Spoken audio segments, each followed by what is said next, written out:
Here, the goal here is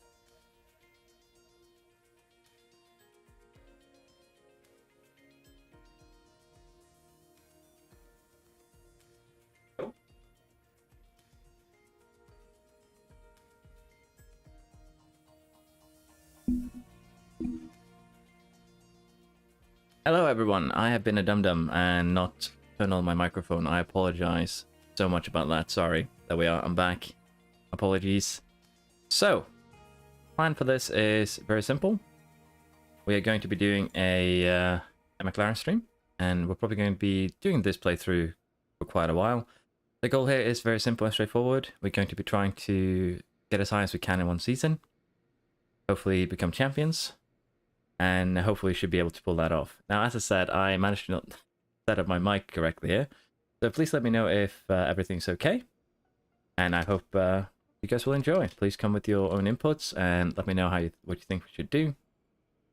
So, take Piastri, maybe. The first thing we'll do, I think, is see what we can do with the money we have. We have 25 million. We are going to need to get facilities up and running. And with that, McLaren actually has decent facilities. They have everything at level 2, which puts you into a pretty good position. And you have 2 projects, 10 engineers. Upgrading will give you an extra project, which is what we want to do. But I believe they're also in an interesting position in terms of staff. We have not a very good technical chief or aerodynamics chief, really. They're average, really. But on the other hand, they have very short contracts, so we can easily swap them out without having to pay too much money. And I believe also that some of the better technical chiefs, like as you can see, Avaka is interested. We could try and get him. It's going to cost us a lot of money, but it's doable. We also have Tondi here, who is the best aerodynamics guy in the game. He's also available, and we're actually going to start this by trying to get him into our team. Now, we actually did hire him in another game, so I don't know what he wants around. I think he would need 4.5 to 5 million. Let us start with 4.5. It's also going to cost some to break the contract here. That is for Michel Kuma, and we're also going to have to do a buyout fee for Tondi, but he's just so good that I think that is probably worth it. We'll also chuck in a starting fee here, or starting bonus, more like it, for 250,000, I think. That should do the trick. And we'll offer him this contract, see what he thinks. None of those he was happy with, so that's a good start though. Salary isn't high enough. Again, this should have been 5. That's just me being silly. Let's see how he feels about 5 million. And again, if we have to pay a lot of money for him, I'm actually prepared to do so. It's just that much of an upgrade, really. Hello to everyone in chat. Glad to see you can make it. We're getting closer. 5 million is something he's acceptable with, so if we can just figure out a starting bonus that he would take now, that is what we could do. We do have medium, so we have 2 more chances. Let's push this up to 600,000. If that is enough to push him over the edge here. And that is, we can hire him for about 5 million, which honestly is a steal for the best aerodynamics guy in the game. And it might be a bit early, really, to try and hire him, but as you can see from the performance here, he has very good stats, so it's a really good start for us in that regard. Now, I think we're going to keep, in terms of our drivers, we're going to not bother with the race engineers. They're fine, really. Technical chief here, we are going to switch him out too. But he's actually a little bit less of a focus because the earlier parts are just going to be designed with intents in mind. They will not be finalized parts, but they will still be nice to have on the car. We also do, as I said, want to get the design center up 1 level, and we're also going to have to spend money on designing those 2 projects that we have, which will be the underfloor and the front wing, and both will of course be intense. So we don't actually have money right now to get Vaka, but we can go ahead and scout him so that we know what he wants, because once we get to a point where we actually start making competitive parts, we're going to do a lot of rush things. Hello. We will probably pick him up as well to maximize the car performance. So with that said, let us start with designing some parts. We're going to go with an underfloor here, and we're going to put in all CFD and mile hours It's just because it gives an extra expertise. We're going to be switching this part out in the future, but even so, it's worth it just because the extra expertise gain and because your underfloor is just that much. This gives you that much value for time put into it, if you will. Intense. Put 6 engineers on this, I think. That should be okay. 4,050,000. That's what we usually see. And then we just do the same here with the front wing. Going to put everything to the maximum except for brake cooling. And we're going to put 4 engineers, put it on intense, and get it cooking. So with that, we only have 2 million left, which is not enough to hire Vaca. And also, in terms of drivers, Ricciardo here only has a year left on his contract. Well, technically 2. I believe it runs out next year. Yeah, it runs out next year. So he has 2 seasons left on his contract. Now, it's going to cost a lot of money to break that contract. And for Norris too, he has an even longer contract with an even higher break cost. So I think we're going to keep both our drivers. They aren't too bad. Ricciardo is decently all around. Could have a little bit more pace stats. And Norris too has decent pace. Needs a bit more in reactions, but on that he has actually fairly good stats. So getting Piastri could be an option, as said. But I think we're going to keep the ones we have. Apparently we have some frames missing. Apologies for that. See if it becomes better now. So yeah, let us continue. I think we actually done everything we want to do here in the beginning. Welcome to the team. We got our staff fixed. We got our drivers okay. We got the parts manufactured. Let's continue.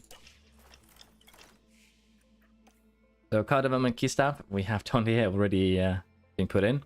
We will switch out Watkins in the future, but for now it's okay. And obligations with our sponsors. Do we have anything interesting here? Oh wow. This is interesting. No, this is actually good. There's no punishment for our driver's experience. They'll actually have a benefit there. Season kickoff party, we will approve. Let's get into our first race.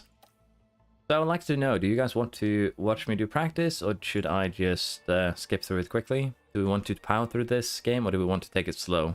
What do people think?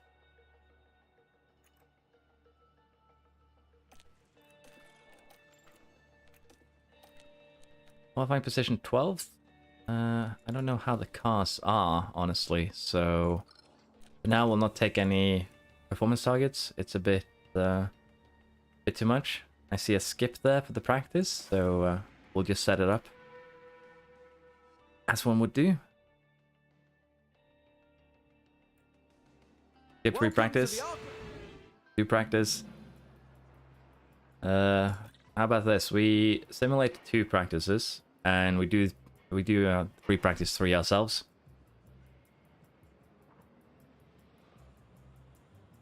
Simulate practice but show parts.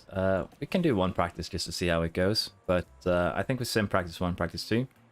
So at the start of the season, every part we have is basically equal. There's no real need to change anything to practice setup. We're going to use everything until we get practice engines, so for this it's okay. Now most teams do start with an extra suspension here. We do too, but as you can see, it's barely an upgrade. It's basically the effect of scratching your car. So we're going to give it to Ricciardo. It's still a small upgrade, but it's not a huge one, so we will not be manufacturing more of that if it becomes damaged.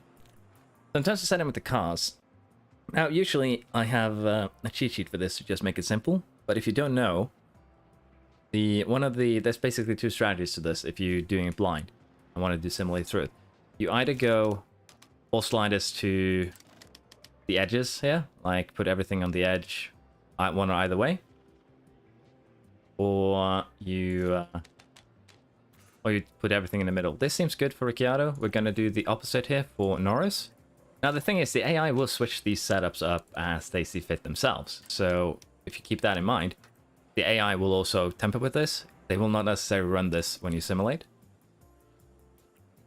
Currently, I think our drivers are good enough, Song, so I think we're going to stick with Norris and Ricciardo, but we might pick up Piastri as a reserve driver if we end up playing more than 1 season. And that is probably what we will do, honestly. So 12th and 14th in terms of pace. Seems like Norris had a better setup than Ricciardo. And as you can see, yeah, they're pretty awful to begin with. Just 41%. That's kind of what you can expect though. So we're up here. Off here on a lot actually. So let's get that fixed. Actually good on that one. Let's see. Good on traction. This looks good. For this one, we actually got an optimal. As you can see, the AI went wild on the rear wing angle. Pulled it all the way away. So when you simulate, if you have a good setup to start with, use it. But the AI will... They will cause a mess. Let's just say it like that.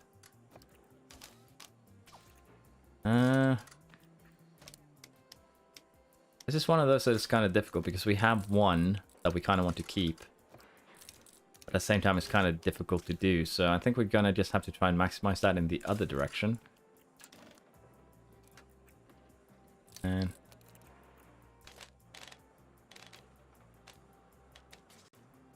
this is a weird one. I wish I had my cheat sheet right now. Let's see. Verstappen. No, I haven't actually bought Verstappen in any saves because if you go with, say, Piastri and Pourchaire, they both become good enough to rival Verstappen if you focus pace stats within 2 or 3 seasons. No one rushed in terms of expertise gain when manufacturing? Or you do mean designing? Manufacturing doesn't have any effect on expertise, but designing, rush will give you a little bit less than normal. Just the way things work. And that's why I advise intense. Yeah, it says, Amazing Ricardo says, manufacturing has no effect on expertise. Designing does. You get less by using rushed, but you get the part quicker. Even if you run... even if you run more rushed, so that it... Let's say you make 3 rush parts in the time you used to make 2 intense or normal ones. The 3 rush will beat normal, but they will not beat the 2 intense parts. That's why I advise just doing intense. It's more bang for your buck. No, manufacturing shouldn't have any effect on your parts, so I guess that's a bit confusing. Thank you for joining us here today. Now we'll actually do free practice 3. And the way that I enjoy doing it is we actually had a really bad setups there. Holy, that's on me. But yeah, we're getting close. Let's see, try something like this maybe. I think this is okay for the first run. And then we'll set up for the other one here. He actually had a bit better. We can kind of guess where we need to go here, actually. Now that the optimal is over there. This might be a good one. Let's try that for Ricardo. And we're going to manage the third practice here. Is the radio They okay are... now? Yep, radio is good. Drink's good. See, let me just check that everything's configured properly here. It looks like it, Should yeah. be starting now. Send out both of them. So there's 3 talents that are currently what you'd call at least top tier in terms of their gain. You have Piastri, who's number 1 basically. You have Pourchaire, who has a higher growth multiplier, which makes him better. And then you have Duan, which is also pretty good. So there are a lot of talents that you can actually use, but Piastri will for sure be a good choice, really. Now in practice here, there's not really too much for us to do. The track acclimatization goes up pretty much on its own. It's just have them run laps. You can speed this up if you want to by running conserve. But in general, it's nothing to be worried about. Same with the car parts here. It's just running practice. And what we're basically waiting for is this number over here come to 5. Did somebody spin out there?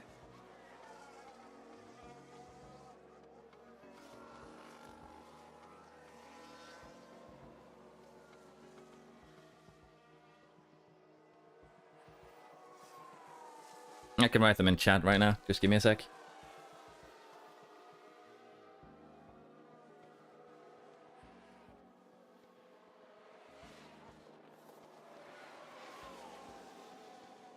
We can have a look at them afterwards, but I'm still gonna have to scout them if you want to see stats. So we got a pretty good setup here for Ricciardo, by looks of things. pretty decent. We're gonna honestly just allow him to How's the balance? run this to the end. We are gonna call. Car to drive. Understood.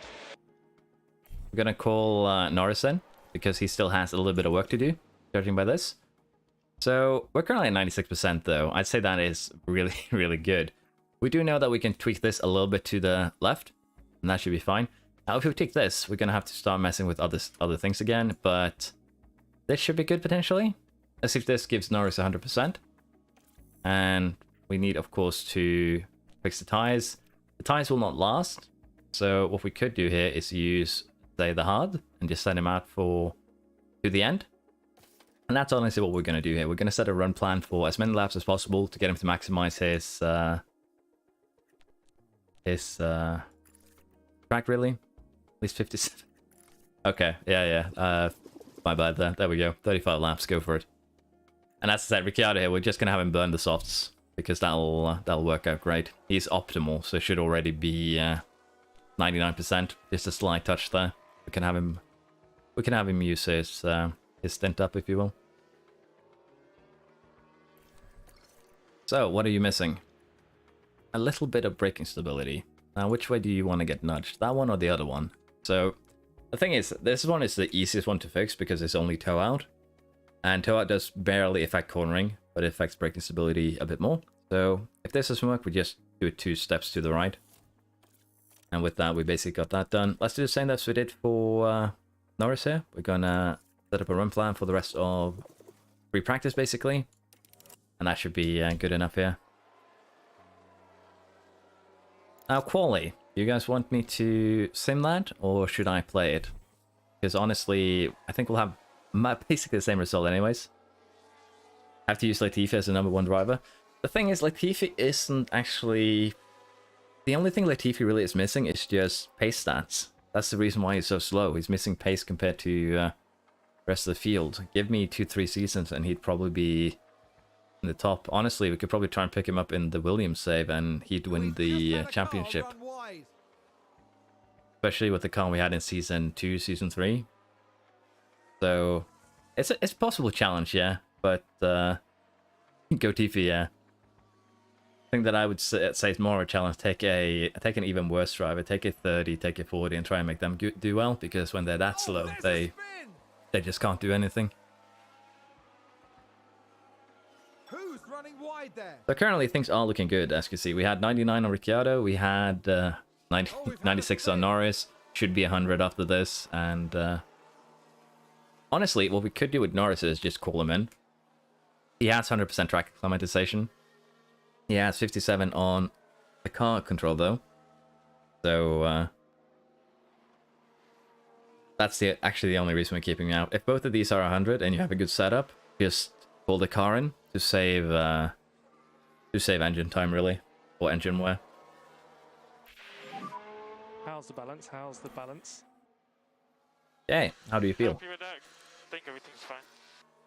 Okay.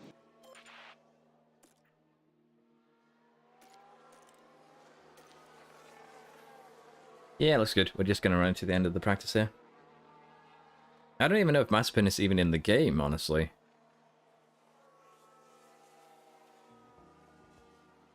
The only thing that really changed in 1.8, 1.9 is that you gain slightly less development, but it's still the same. Just put every slider to the right and you should be good. Okay, Lando, that is the end of the session. Again, you can, to some degree, ignore cooling, but you can put everything to the right and still just do fine. So, I wouldn't say nothing has changed, but you gain a little bit less, but the strategy is still the same. So it's still usable and it's still up to date, basically.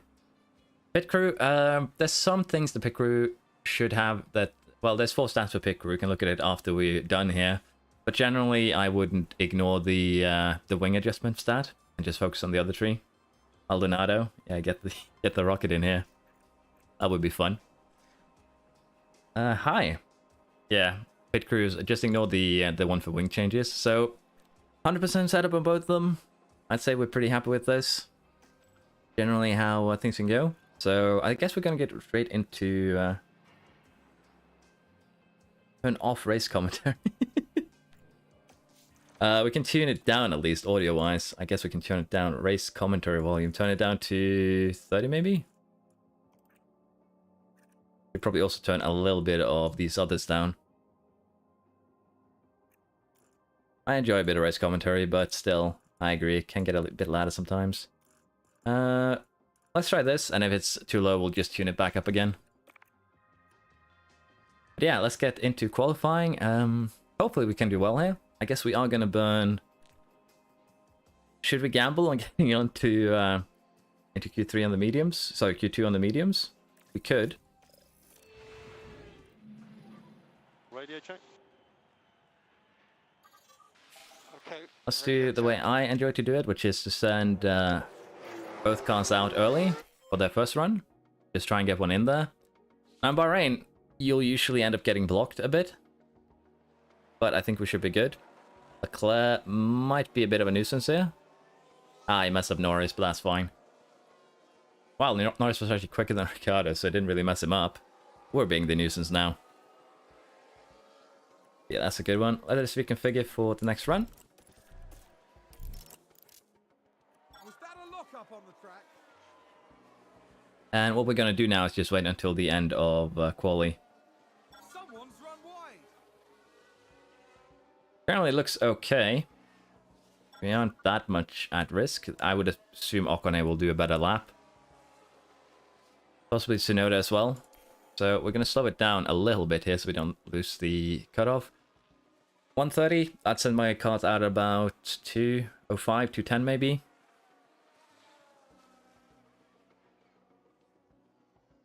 There are people making mods. There's actually a Discord for that, but I don't have the Discord here. If you go on the Reddit and look, you should be able to find it pretty easily.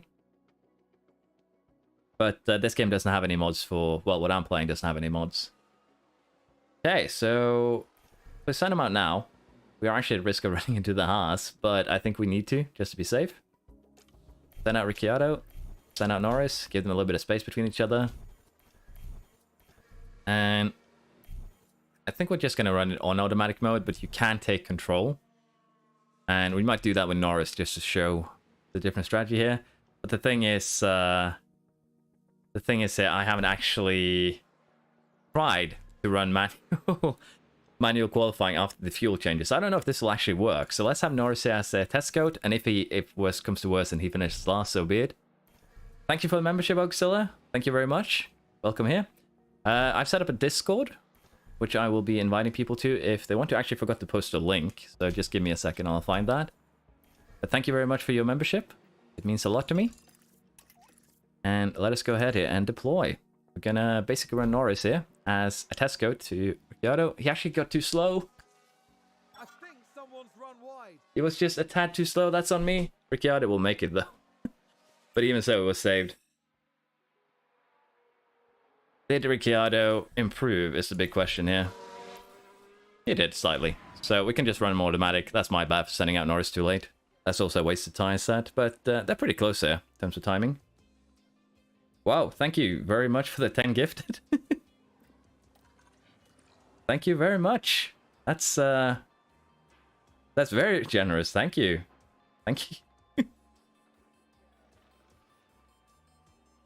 Let me go ahead and find the invite link for Discord here, and then we can put it in chat.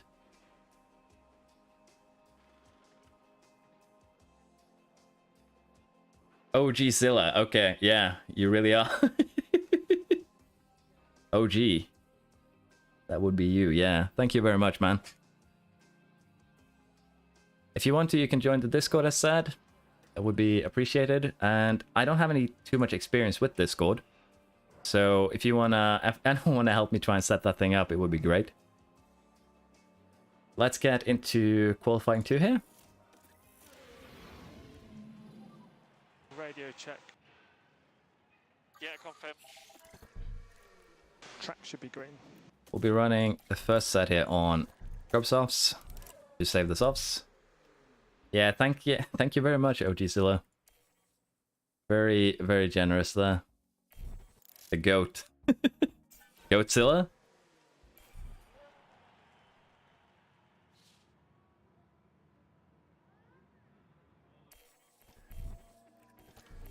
Let's get our cars out here too for that first run.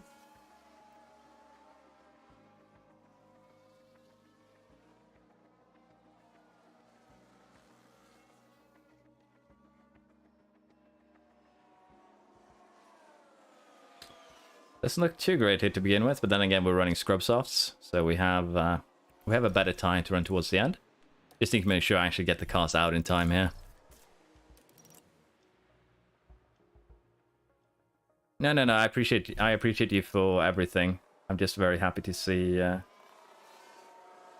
people actually joining, and so many people join Discord already. Thank you very much. I'll have to fix this after the stream in terms of roles and everything, but I hope that you guys enjoy and have fun. So, almost missed quality due to being overwhelmed by...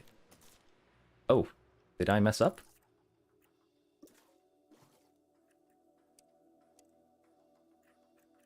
Have you gotten something in the system here? There we are. There we are. Sorry, I got a little bit flustered here. Thank you very much. You can. I'll contact you after the stream if you want to help me out. I would be very grateful for that. I don't have any Discord experience, so setting that up is a bit challenging for me. Sadly, we bombed out in Q2. But then again, kind of what you'd expect here. Could probably have done better. It's my bad, really. But yeah, let's get into the race. So, what we know from practice here, the performance here on the different compounds is kind of wild. Almost a second between them. The degradation is quite high as well. So, what do we want to do here in terms of a strategy? Starting on softs could probably work. Soft, medium, soft, that is bold. Let's just say it like that. This could work, this could work. I guess we'd try split strategies there, maybe. Could try and up Norris. I just mute my Discord. There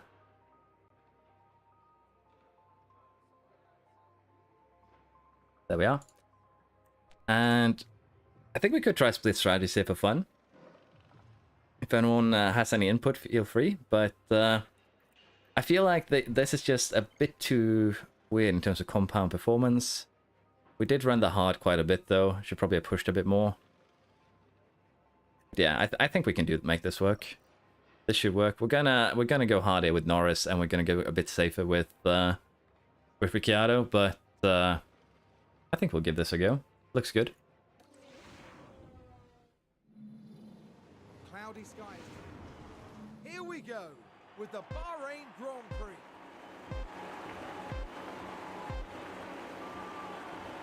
It's lights out and away we go. Forgot to put him on overtake. Let's just fix that quick. Okay, understood. And Norris here is the one that's going to be running the more aggressive strategy, but basically everyone's running the same one here. Softs are king. That's a bit too much room they're given, I feel.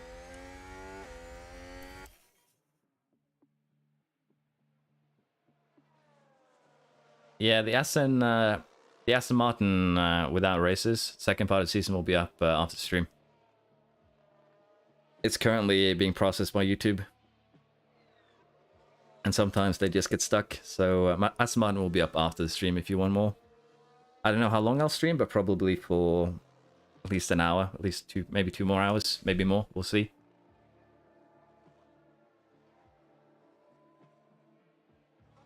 Speed things a little bit more up here. We don't really have too much going on, honestly. DRS has been enabled. DRS enabled. We could probably challenge Ocon and, yeah, Magnussen. Norris gets both the second I think about it. Can he, if we give him a little bit more fuel here to use? Maybe get up into a position where he can keep up with Gasly.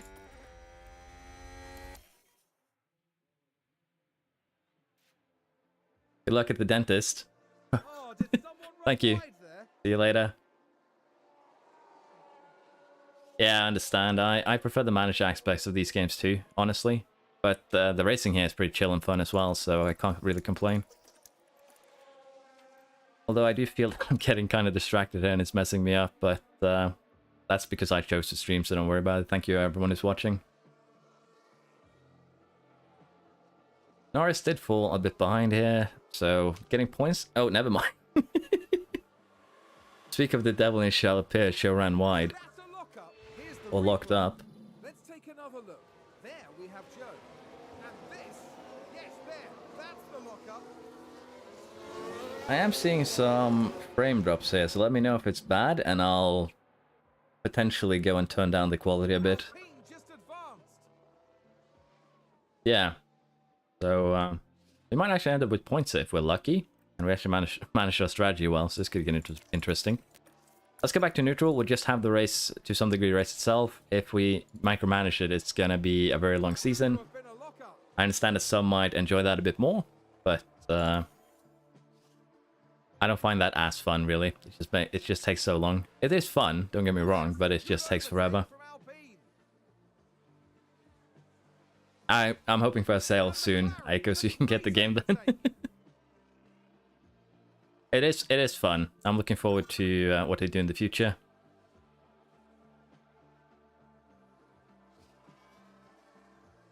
Now, we actually have the 8th worst car to start off with, in theory. So we should actually be down here. So this is a decent start, all things considered.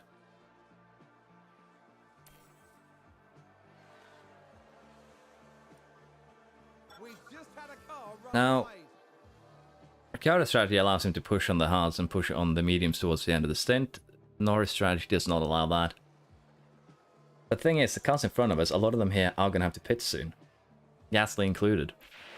Oh, Okay, I had a lockout. Copy. seems like you have touched Magnussen, because Magnussen has 1% left on his car.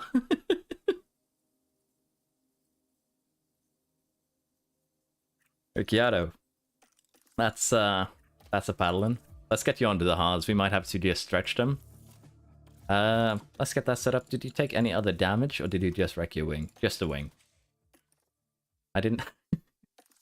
well, at least get all the crashes out right now. That would be good. That would be good. Let's see how what actually happened here. So Magnussen is straight out. We have a safety car. I'm thinking we switch Norris' strategy here then. Get him on the hard as well. I think it's just better. They are slower per lap, but unless we want to do 3 pit stops, I think it's the best choice. And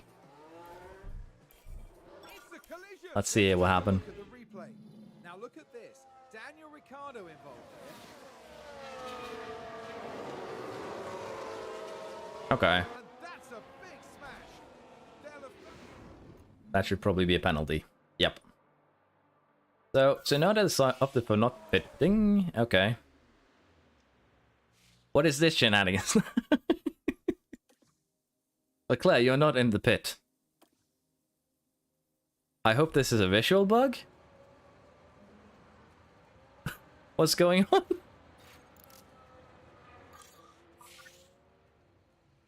Is this a red flag situation? Of course. Session suspended. Okay. Red flag. I assume that is because they Ferrari strategy for sure. Oh, that was a bit confusing. 10-minute until restart. So this is already a spicy start here. We have Ricciardo taking out Magnussen. We have Norris potentially in the points, and we have red flag within because of some shenanigans there at the end of the pit lane. So honestly, I wish I could get up the strategy view here. That would help us, plan things a little bit better. I think we just stick with what we have here. We stick with the hards. And that should be okay. We're going to do the same for Norris here. Just stick with the hards. And we'll have to see what the rest of the field does here. I think that should be okay. It's time to pick up where we left off. I see some yellows. Restart. We might have made a poor choice here, being the only hard runner. And it's lights out. Now, And away because of we the red go. flag, we actually lose a couple of laps worth of race time, which means that we now have extra fuel to use. Sadly, we do not get to charge our ERSs, but even with the slower hards, we can still try and make a move. maybe played it a bit too safe, honestly. There's some other runners here on the hards, basically back markers. Nicely done, nicely done. We'll have to see if Norris can even gain or hold on to his current position. That corner does not like him, does it? Well, as long as we can keep fighting to some degree Hamilton here, we'll at least maintain DRS distance. I can live with that. DRS enabled. DRS has been enabled too. Good. I think we're currently holding everyone up though, so yeah, we aren't in DRS range of anyone else. We don't really want to try and overtake Hamilton anymore. Ricciardo here has also made it up to 12th. Really good. And he's currently in charge of his own little DRS train here, so we're holding up the Mercedeses. I don't think that will work really, as you can see. Go around wide. We didn't actually get the penalty fix though, so that's gonna suck once we finally pit for him. But if we have Norris here just wedged between the Mercedeses and can actually keep up, that would actually be amazing. Because they should be able to catch up to at least the AlphaTauris and the Alpines.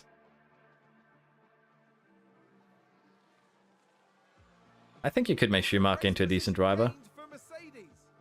But the thing is, with driver stats right now, the main thing you need to worry about is just pace stats. A little bit of smoothness is nice, but it's 90% just pace. Norris has sadly been left behind. We probably should have gone medium too. We're suffering on these hards, and as you can see, they degrade about as quick as the mediums anyways. So that's on me. Really should have just gone medium. Now for Norris here, what can we do in terms of your last stint? Is that best to go medium? I think we're gonna have to. I don't think we can make the soft last long enough. Yeah. Not good for McLaren. They've lost several positions. Have we? Just pitch Ricciardo. Honestly, what we should do here is probably just go aggressive. Just burn these tires down. Ricciardo 2 has fallen back a bit.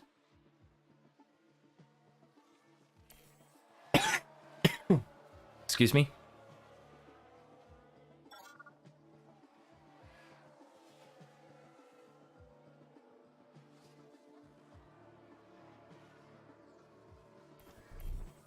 A position gained for Alfa Romeo. Honestly, as long as we're in the close to points there, I'd be happy with this first race.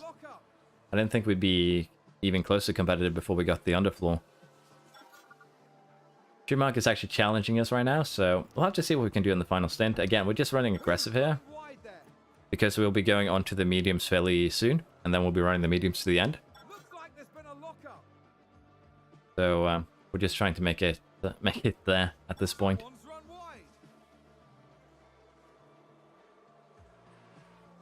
Sounds like someone's locked up. We've just had a spin. Latifi spin. Then we have a classic. That's a lockup. Lockups, spins, the entire thing. I can see the comment about Crofty being, what was it, noisy? It's a bit more understandable now. We are getting closer to the pit stop. We're actually going to get Norris in this lap, I think. And they're sadly close to each other, so we're going to have to do them one at a time. Get Norris in this lap, have him go full attack. And we're going to do the same for Ricciardo now. He can just go full attack this final lap here with these tires. Get him onto the medium on the next one. And I'm going to have to pause here because I need to turn Norris down a bit, that he doesn't completely destroy his tires immediately.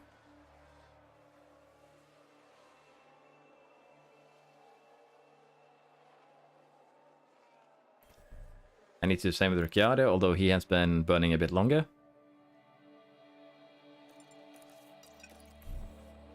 More manufacturers would make F1 more interesting, for sure. There's just too many... It's just so many of those, how should I put it, like the manufacturers with them not turning the engines as high for other teams as they do for their own. So honestly, if each team had their own manufacturer, it could be a lot of fun in that regard, but I understand that it's not viable. And more manufacturer teams would, in theory, lead to more competition and potentially better racing. So I welcome it, but if it really needs it, that's a different question. Honestly, I'd be happy if there were more coming in, like Porsche and Audi. But if it needs it, that's probably not how I would describe it. It would be nice, but not necessary, really. Now we're up in 10th, which is good. Ricciardo is fighting both Alpines, and we have a little gap here to Schumacher. We are running, though, in push fuel, though, so we might run out.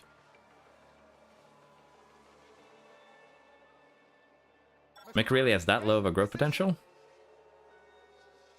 I haven't actually checked out Haas. I didn't know. Yeah, that does sound a little bit too low here. On fuel from now, please. Cool. We might have to conserve a bit of fuel here and potentially tuck in behind these guys. Worst case scenario to make it this last. Especially considering we have so few laps left. Let's just play it safe. Yeah, I didn't know Mick had such a low growth potential. Just sounds a bit off to me, to be honest. There we go. Now we're actually gonna fight Schumacher here and Russell. There's 6 laps to go. Did Russell just pit for softs? He did. He pitted for old softs. Okay. This could actually be interesting end to this this race here. We have potential of getting both our cars in the points, but we have a Mercedes coming at us here, and Schumacher actually pitted. Is the softs that much quicker? Is that reality here? Oh yeah, it looks like it. 3 laps to go. We could have one car here just focus on holding up the rest, or we could just have them DRS each other along like they are doing now. That works too.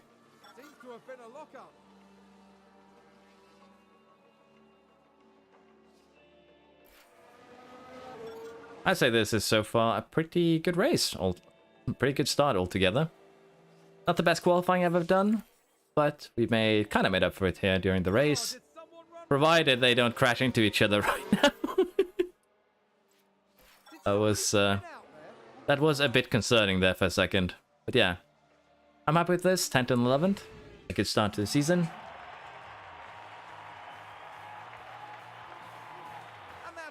You could probably make Red Bull with Verstappen and Mick work, to be fair. That's a pretty good one. Ferrari race engineers. Honestly, though, if Ferrari race engineers is 99 on, pit stop, but 0 on feedback, I guess that kind of balances out. Kind of just weird. The thing is, with Mick, people are saying that he's, I don't know how to describe it. The thing is, Mick is error prone or accident prone, and the accidents to get in are fairly big, so I understand it from a financial perspective. But he has been doing better than Magnussen. So, well, during the latest half, so I feel like he deserves at least one more chance, probably. Thank you, Ogisilla. Another gifted. Thank you very much. Very, very generous. And yeah, a good race here to start off with, I'd say. 10th and 11th. We get 1 point on the board. And that propels us up into... Well, where does it propel us to? Let's have a look at the other teams before we run through here. Ferrari 1-2. Kind of what you'd expect, really, at this stage of the game. This, though, is not what you'd expect. Ocon in 4th. That's a bit impressive from them. Red Bull 3-5. Alfa Romeo 6th. Honestly, I'd expect Valtteri up in 5th. But can't always get what you want. Alonso beating Russell. Hamilton beating Alonso. Already, we have some weird stuff going on here. Driver Championship should be straightforward. We're actually up into 6th. We're rising. But yeah, Alpine 3rd here. And I think this could be a really fun season. Mercedes 5th.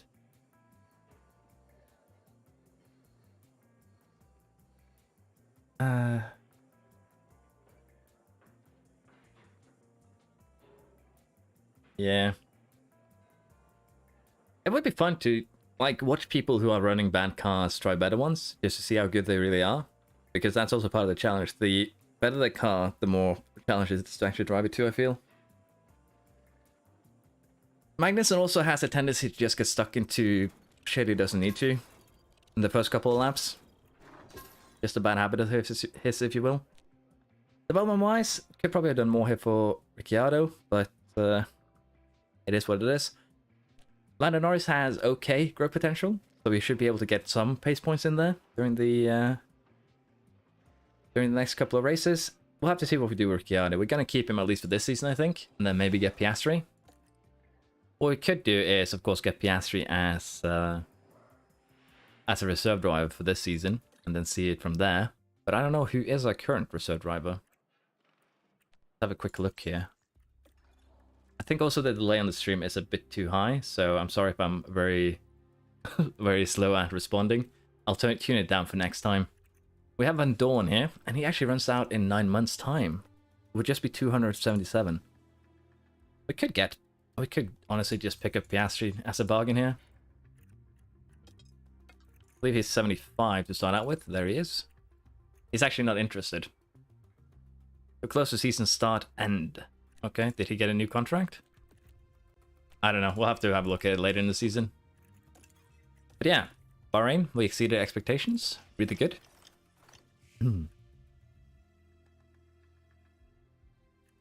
Lando is a fairly good driver though, but it's funny to see that he still has that high of a growth potential. He's only 22 years old though, so it wouldn't be too surprising. How old is actually Mick now that I think about it? Anderson, Fittipaldi, there we have him. He's 23, so he's a year older than Lando. So in terms of growth potential, it does make sense. Yeah, honestly, I should have thought about that McLaren is getting Piastri and just picked him up. But we might do that from next season onwards. Now, we qualified 13th and 14th, I think, or 14th and 15th. We made it into Q2 at least. So I think we'll gamble by just playing safe for now, for the first couple of races here, until we know where we actually stand. One driver in Q2 should be doable. Finish position, one driver in top 15 should also be doable. Again, I'm playing it a bit careful, but that's just how things are. Top 15, one driver, 5 races should also be fairly doable. And with that, let's continue to Saudi Arabia. Excuse me. Didn't mean to scare anyone. Yeah. In terms of Saudi Arabia, I think I actually remember the setup here almost from memory, to be honest. So, should we do the same thing we did last time? We simmed it first two, do the third one manually, or should we just sim all 3? What do you guys think? I believe it's 7 on that one. What else? I believe you want me in the middle somewhere? Try 11. I remember it's... I think it's that way. This should be good, and... Let's try this first. We'll do something close to it for Lando here, because I remember some of these numbers because I put them in so much. So let's try something like that. That should be a decent starting point. Oh, do we have a bot here? I really need a moderator, don't I? How do I even... Give me a second, I need to fix this, this spam. How do I even...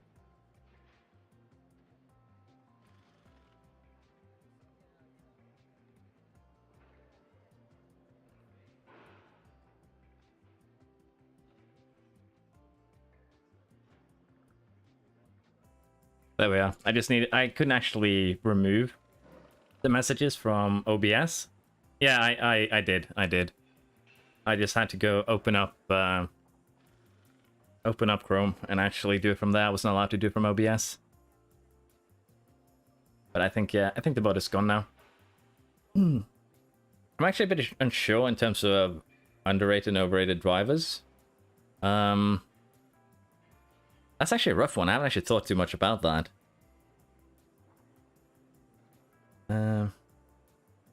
Yeah, that's true. Too close to race weekend. Correct. Could probably get some sort of auto moderation set up. So, first practice sim here went well. Should we sim all 3 or... Yeah. Should we do...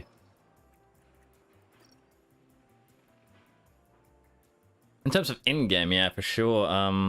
Vettel is probably one of the most underrated ones in game. He just has very bad pace stats, as you see on the on that Martin save. He's just so much slower than Alonso, and that's just down to the pace stats, really.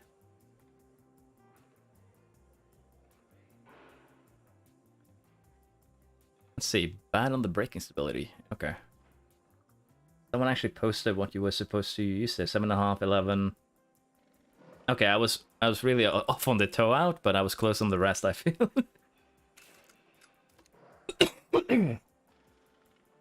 I excuse all this coughing. I'm sorry for breaking your ears. I guess this looks okay, except for that one. And let's go ahead and shuffle this one a little bit that way. And we'll give this a go.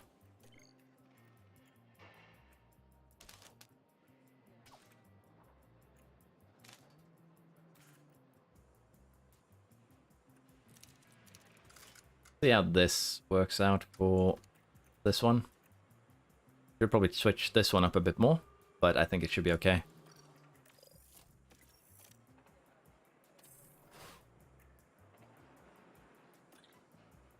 Twelve and 13, moving up.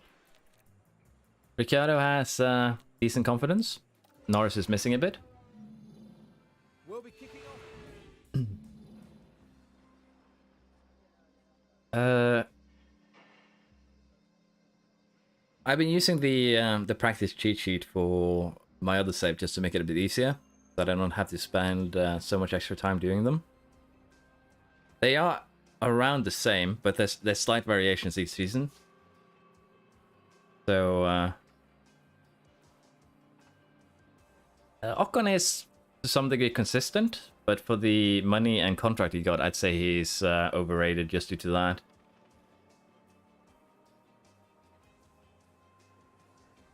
Thank you to to the person who boosted Discord. I don't have Discord open right now because I'm seeing a lot of drop frames in OBS. I closed everything down. But thank you very much. Dynamic potential per season, yeah. Honestly, dynamic potential, just have mental stats basically. If your driver is in a good mental state, give them bonus stats like practice does. That could be great. But thank you very much to both of you, Odysilla and Svengali. Bengali, thank you very much. Yeah, Alonso, you can actually get pretty cheap. It's a bit surprising. Do we want to play this or do we want to just sim it? What do people feel? Yeah, the thing that is negative with Ocon is that he will defend harder against his teammate than he will against other cars. He'd drag them he'd go down with the ship and his teammate rather than save them both. That's the bad thing about him, honestly, but he is pretty consistent. No one can take that away from him.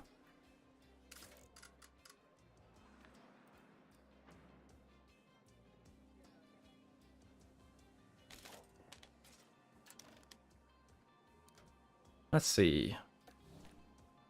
Since I don't see any big yes or no's, I guess we just sim it to speed things along. I think it should be okay. I think we have a good setup here. For sure. How is his growth potential? Safety cars in practice? Yeah, we had a decent setup set too, so I think we're okay. Car parts are good, everything.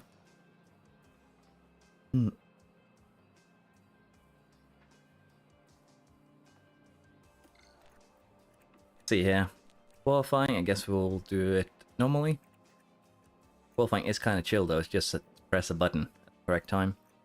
We have used a lot of engine though already before the start of the second race. Manage quality 1. Radio check. Yep, radio is good. Drink's good. Sessions should be starting now. Try and get a quick run here before everyone else does.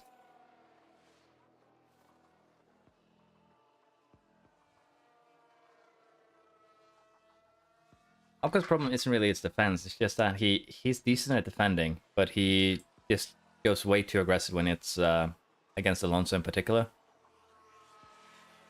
That he just, damages both of them's race. Excuse me. Fairly close there in terms of time.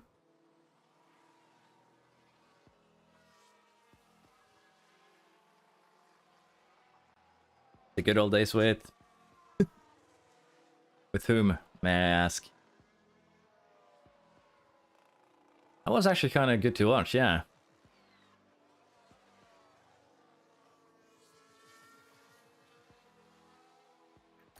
We can figure here, we're gonna use another set of softs.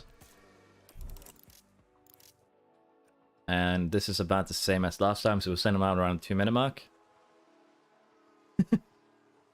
I thought it was a cliffhanger there.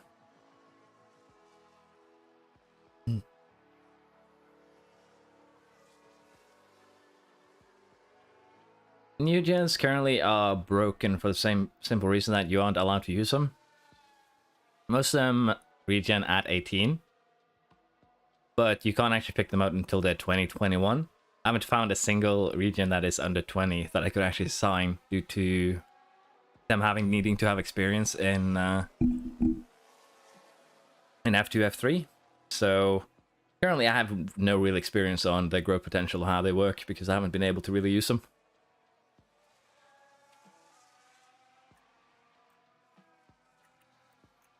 Just play it safe here. We'll send them out at 2:15. Should be okay. Gasly just does seem like a good one. I believe we could potentially pick him up and at last and save.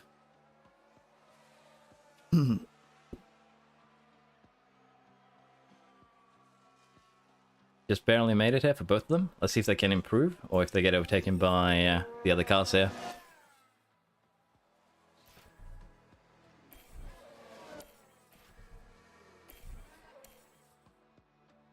We improved a bit. Ocon's and Paris interval, yeah.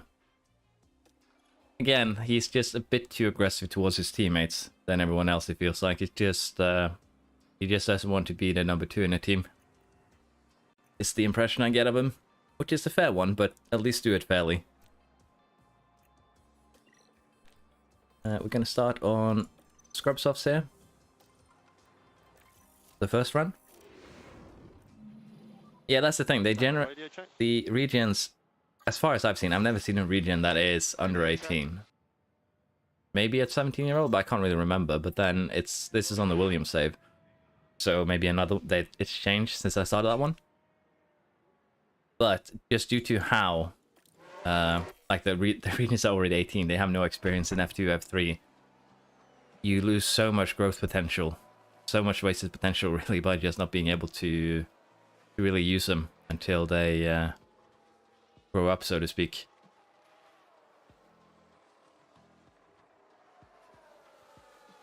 I do still see a decent amount of rough frames, so we'll probably tune down the settings a bit for next stream, or maybe take a break and do that.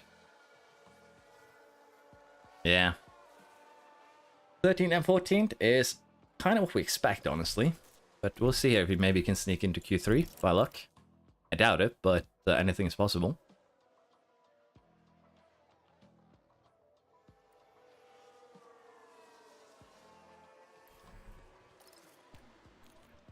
I feel like they sent their cars out a bit too soon here, so now we can actually ruin Leclerc. Which is actually an evil thing to do, but I did it. But Leclerc will now ruin us, so it's all fair a little more, really. I didn't consider this. I screwed over myself to screw over Leclerc. Yeah, I did a bad one.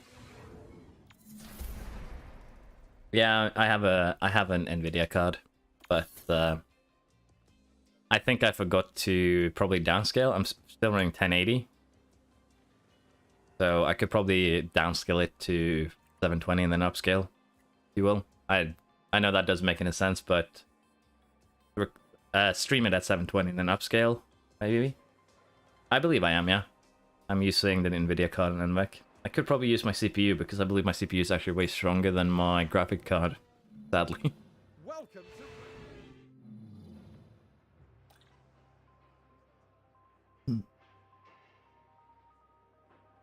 Yeah, the new gens, it will be a killer for long-term saves, but that's just how it is.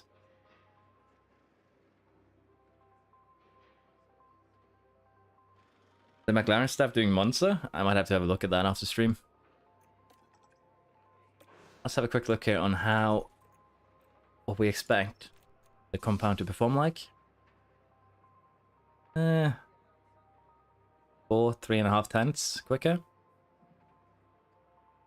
Degradation wise, they're fairly equal, all of them. My bitrate is already fairly low, but I could try and change. See if I can change it while it's going. I'm not allowed to do that.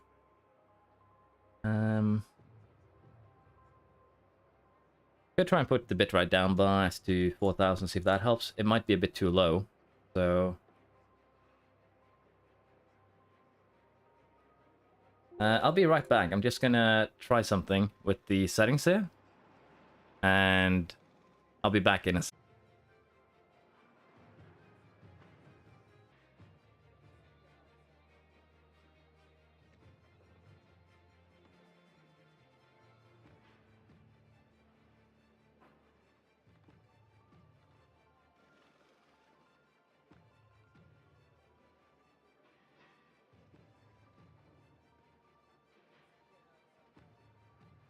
Okay. I tried to downscale a little bit. You only see it's zoomed in. Let's try this. Hopefully this is a bit better. And if there's any lost frames, we'll just go back to it. Thank you for showing up, Song. I hope you had fun. And thank you very much again also to OG Silla for the gifted and the subs. Very, very generous. Good night. Yeah, the stream will be up on YouTube. It'll be a VOD. I'll put them all in their own playlist for this, so it should be easy to find. Chatbot is back.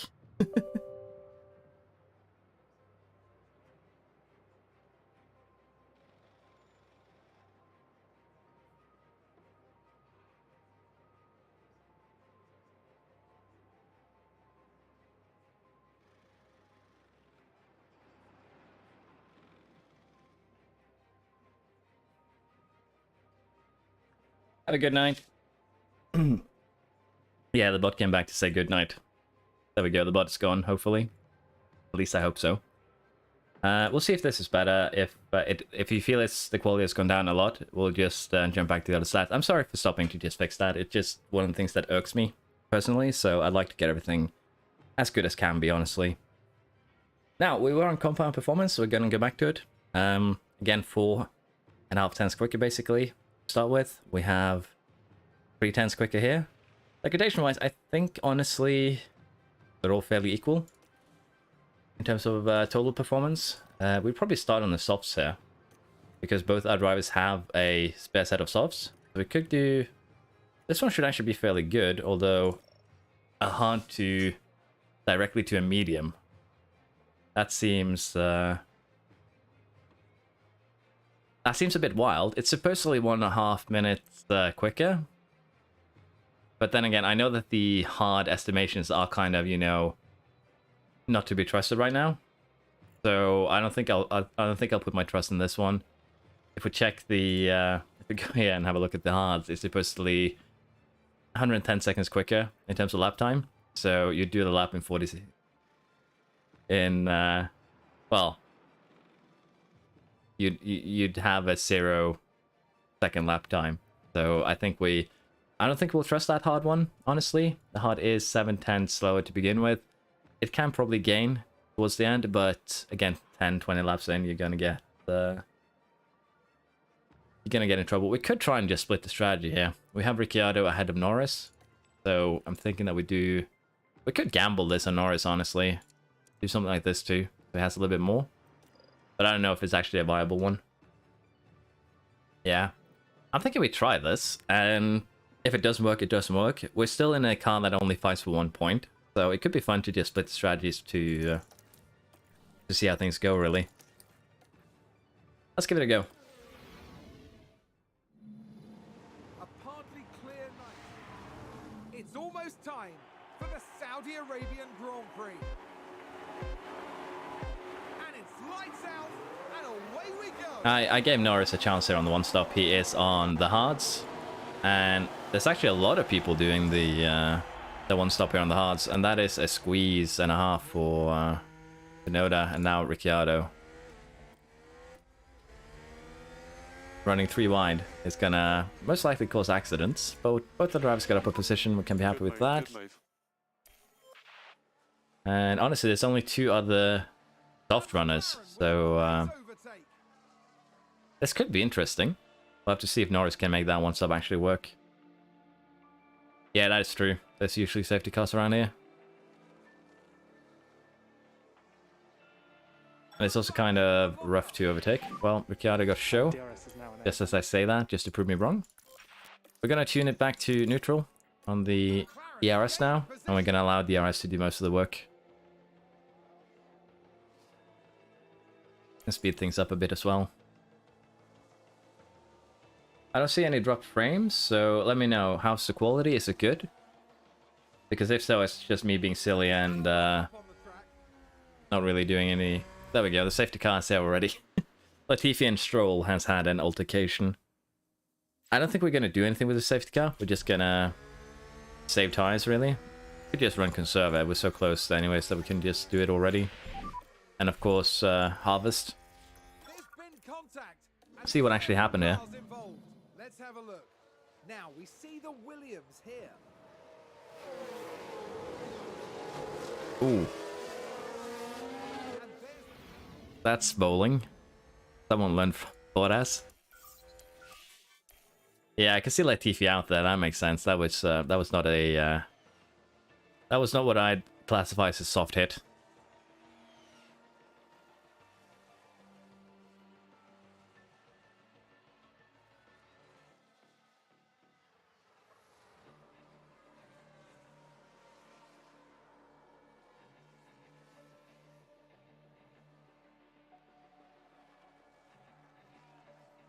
Now the big question is, can Stroll catch up before the safety car goes back in?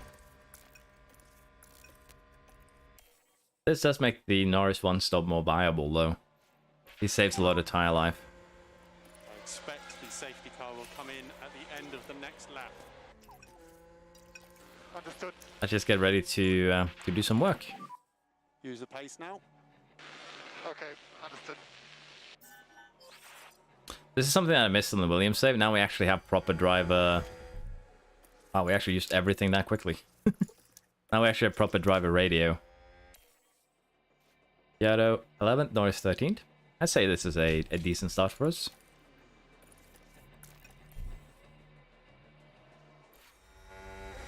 Pit window has been entered.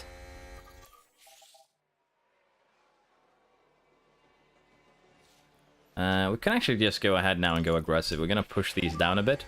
DRS is enabled. See if we maybe can make something work. I don't know why I'm on the tire screen. And can we chase down here the car in front? Probably not, but they're already pitting.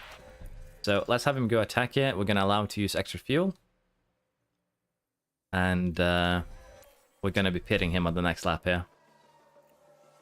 And hopefully we can undercut someone. Safety car frequency? Honestly, I feel like there are fewer safety cars than they're supposed to be, if that makes sense. There's very few safety cars to begin with, and something that should be a safety car probably isn't in this game right now. So, it's a bit of a rough one. I hope you have, well, enjoy your meeting. Oh, Odizilla, I hope you have a good day. Thank you very much for your generosity. It's very much appreciated. See you later, man.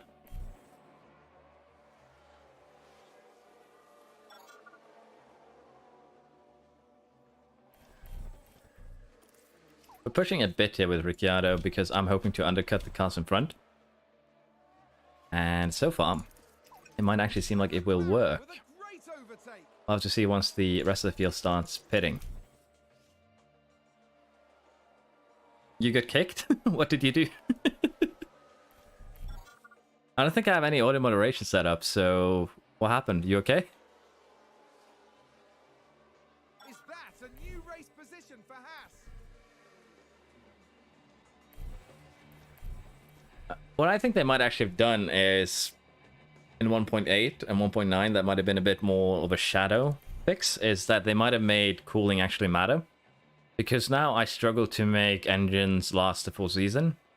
And in Williams, we could, without any crashes, easily make the 3 engines last for a full season. So when they changed the design, they might actually also have done some changes to how cooling works. And if they did, that would actually explain why there's more lockups and crashes, because that would actually, you know, make brake cooling have a purpose. Haas with an overtake there. Seems we have a good pit stop so far. Ricciardo's up to 14th. Still, a bunch of people in front needing to pit. And currently, we wouldn't get too far, maybe up to Ocon, if we're lucky. So, we're still good though. Tsunoda is leading the charge. So, it's probably because I did the stop streaming thing, maybe. I think. Or YouTube wasn't happy about the ads, maybe. I don't know. It's probably because I stopped the stream and then the YouTube like the bot. I'll have a look at it later and post the answer in Discord, maybe. But that doesn't sound like something that should happen, really. Currently, we are looking good, though. We have Norris up here in 11th. This one-stop strategy could work, honestly. I think most of the other teams are actually doing the same thing. So, what we could do now is try and be a bit cheeky. Go a bit more aggressive on these tires. Oh, never mind. No cheekiness here. So, we just cleared the pits for both our cars. We can't really pit Ricciardo, but we can pit Norris. It's a bit early, but we can save those mediums. So let's get him in. Ah, okay, yeah, that's probably because I fiddled with the settings and had to temporarily stop the stream. So YouTube were just like, you're done. It's over. Magnussen has crashed on turn 1. Now just focus on the Haas. Clearly something went. He got stapled to the wall. I posted a Discord is open to everyone, basically. If you are a member, you'll get a members role, just to show that it shows, just to prove that you're supporting and for my gratitude. And I'll probably end up making a member section on Discord later. But I posted the Discord link in chat if you're interested. I'll do a bit of work on that later tonight. But currently it's very bare bones. But feel free to use it if you wanna. And again, feel free to come with suggestions on Discord on how to improve it. I would really appreciate that. So, do we want to do anything with Ricciardo here? Again, I think we just want to keep him out. There's no... Even if we pit him, it won't really matter too much. He's gonna have to pit twice anyways. We are pitting for soft now for Norris, but... Can we actually make those softs last? Now that I think about it. What? Sorry, not softs, mediums. How is the expected lifetime of these mediums? It's doable. And it would just be 3 seconds slower. It's doable, but we would have to save a little bit of tire life. I think we gamble. We get both our drivers in on the mediums right now. They have the gap to do it, and even for Ricciardo, we should come out by Stroll. All these hard runners will have to pit fairly soon. And this is one of the weaknesses with the AI. They will not pit within 2 or 3 laps difference, which is actually kind of bad. So Norris kept his position. Ricciardo lost, I believe, 2. So I'd say it's still a good one. Don't get me wrong. And we'll go harvest. Yeah, is it safe to go harvest? Unless safety car comes in this lap, we should be good. Yeah, we're good for going harvest. So we'll try and save these mediums when we can, probably doing safety cars, and we'll run them on... Safety car in this lap. Safety car will be in this lap. We'll run them on standard and nothing more, really. I'm thinking we just run neutral. It would be interesting to push really hard. But currently we are actually in a good position here because of the cars that we see in front of Ricciardo here. Tsunoda will have to pit. But in front of Norris, we have 1, 2, 3, 4, 5, 6, 7 cars needing to pit. And potentially there is some advantage here that we could take. So we're going to gamble. Again, I don't think we need to force our way up the field right now. We just need to maintain. And that is what we will do. See if we have a good restart here.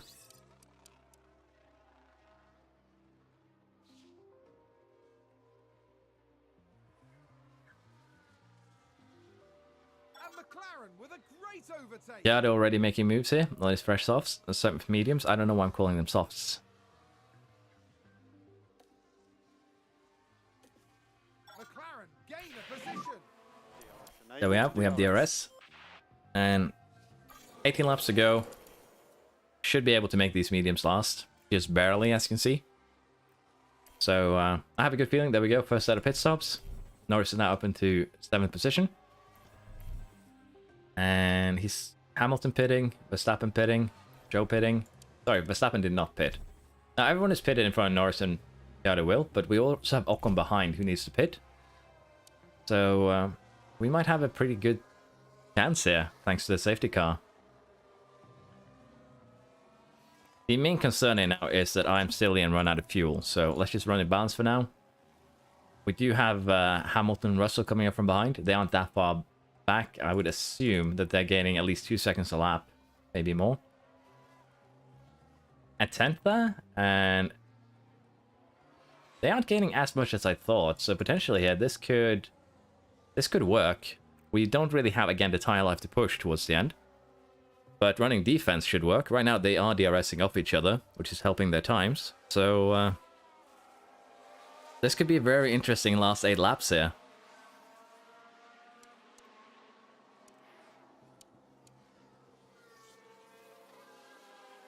Yeah, this is looking good. Especially also since Gasly is actually holding them up for us. The only thing here that can ruin our fun is really them crashing into each other, which, with my luck, is fairly likely. So, pray for me, I guess.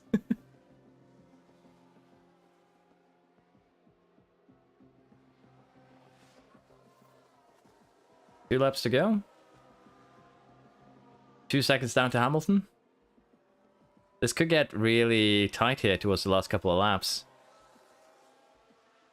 And we're about to start final lap, and Hamilton has caught up with us, so...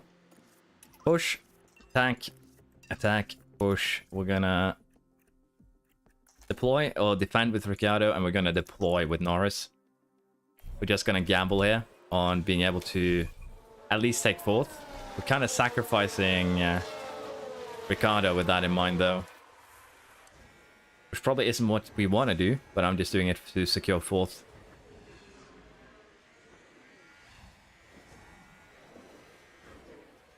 Might also be burning a bit too much tire here, really. So let's tune that down a slight amount.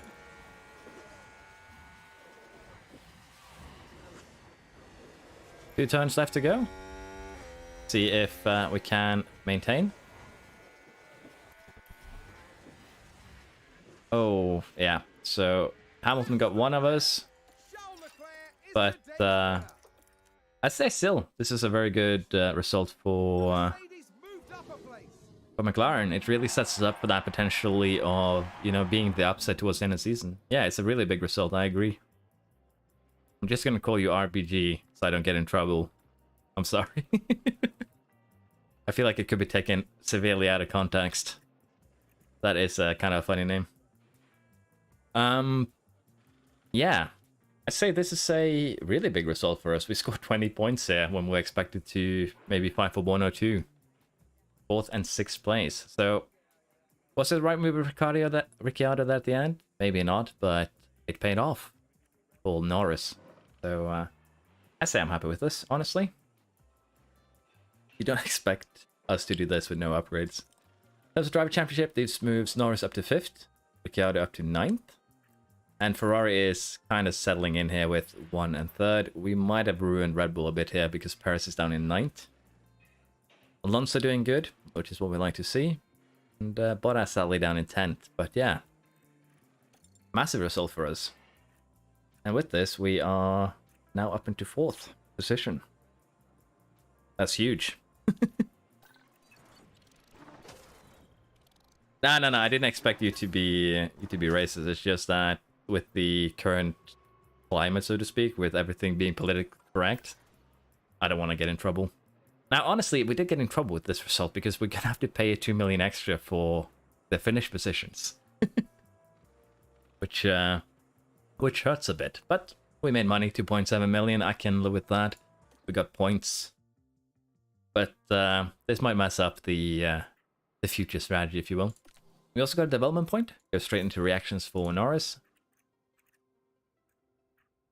And let's do a couple of days here, and then we'll see if we can pick up Piastri. I know. I'll try and avoid it. You are here by RBG. Just to be on the safe side. Let's stop it here. Let's see if we can pick up Piastri. Let's see. Did we actually... No, this is the one suspension he has. We didn't actually get any damage.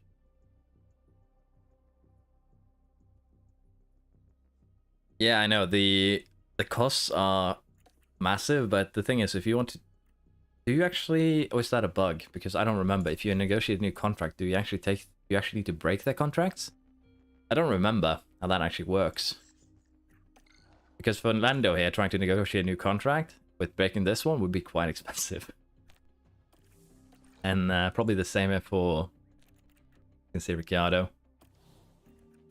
I believe in Aston Martin, I couldn't actually get Vettel to prolong unless I gave him a bonus. So he gets, I think, $1 million and a half now for whenever he comes first. But yeah, he really didn't want anything else than the bonus there. What was I doing? Yes, I was doing Piastri. Well, I was getting Piastri. Just be careful of phrasing. Let's propose a contract here, and we'll do the reserve one. Give him 5 seasons. Give him the 450,000 we usually do. That should be enough. And just because I'm kind, we'll give him the money to start off with here. He is just the best. He's the best guy to put there, but you could also put in Pusher. Okay, that's fair. It's just weird that it's in there then when you negotiate contracts. Probably a visual bug or me just being silly. That is good to know. Thank you for letting me. Thank you for letting me know. There we go. We have Piastri now where he belongs, and his growth potential is just high.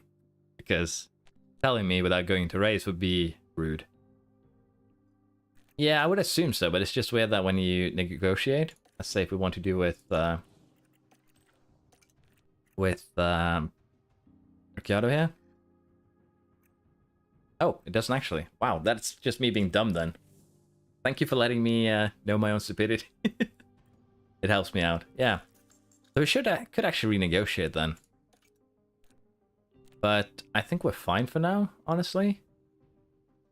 Yeah, I think we'll consider that later on. If we start to reliably hit top 8, top 6 every race, we might do it. But for now, I think we're fine with the contracts that we have. Did I start this one? Done in 60 days. Good. And with that now, since we have Piastri, we can just continue to the next race. Yeah, so breaking is for other teams. I don't know what I was thinking. It's probably a silly confusion for me. Vaca has been finished scouting here. It would cost 4.7 million to pick him up. Excuse me. And 3.5 million probably in wages. So we will pick this man up later. He's just the best option. He also has rather high underfloor and revving for his average, which makes him good. And the thing is, we don't need to pick him up right now. We're going to need him when we make the final iteration of the underfloor and the wings. But before that, he can just stay in Red Bull. It should be perfectly fine with us. We could check some of the other stuff here. Honestly, I'm tempted to check out Resta. Purely because... actually can't do it. Resta is a free agent, I believe now, in the Aston Martin save. And I'd like to see his stats. I apologize for all this coughing. Performance targets. Do we want to gamble? Q2 should be doable for one driver at least. Probably both, honestly. So let's go all in. Finish position, one driver top. Both drivers top 15. We're probably going to have an accident here. And with that, we'll go to Australia. But yeah, go breaking is for other teams. It's just me being a dum-dum. So I'm just happy when people point out my mistakes. So if you see anything else I do that is stupid or silly, feel free to call me out on it. It helps me out a lot, really.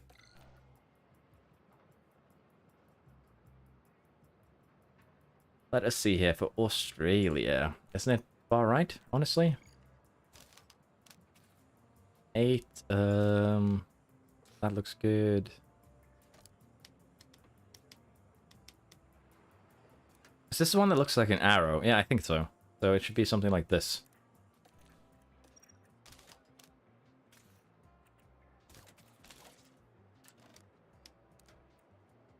If I remember correctly, the Australia one is easy to remember because it just looks like an arrow, the preset. Engine still looks good. Let's go to practice 1. Let's simulate this one.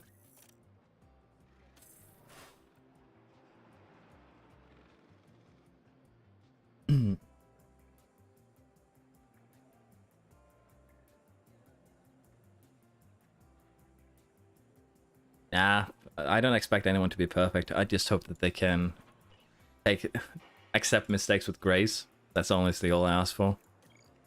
I work as a teacher, so that should probably maybe not come as too much of a surprise.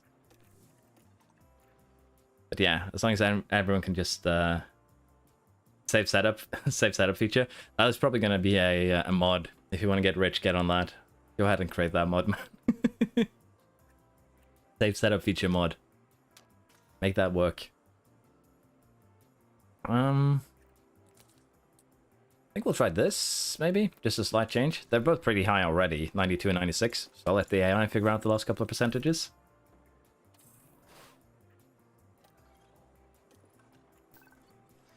$95, $97. Again, as soon as you reach 95, you should be happy, because that means you'll get the full bonuses guaranteed, I believe. We're currently at 14 out of 15, and the last one is actually just in track acclimatization here, I'm pretty sure.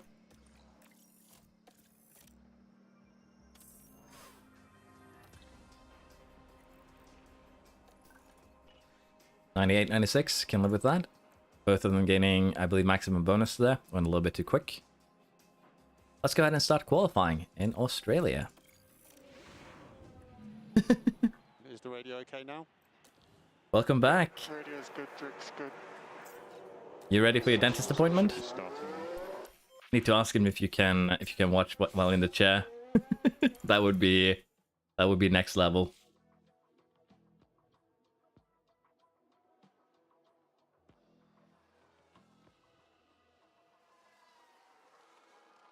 Okay, so sending them out earlier is gonna backfire horribly by the looks of things. We need to make this past 5-6 drivers. So Norris is 8/10 off Ricciardo. How far off is Ricciardo the other times is the big question here.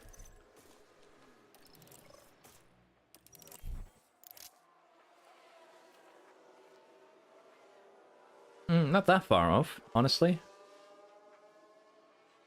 Norris is in danger, of course, but Ricciardo looks okay. I wish you luck at the dentist, man. I hate the dentist. I have an irrational fear of the dentist.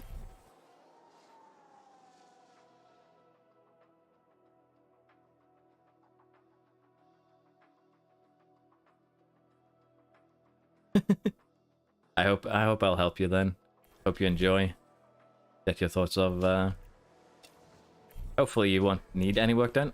Okay, I sent him out too soon there. That's okay. Hopefully you won't need any work done, but if you do, I wish you luck.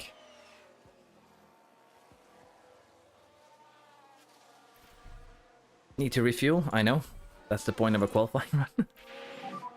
So Ricciardo improved. Did Norris? He improved more. Good. We make it into Q2 with both our drivers. We make a little bit extra money.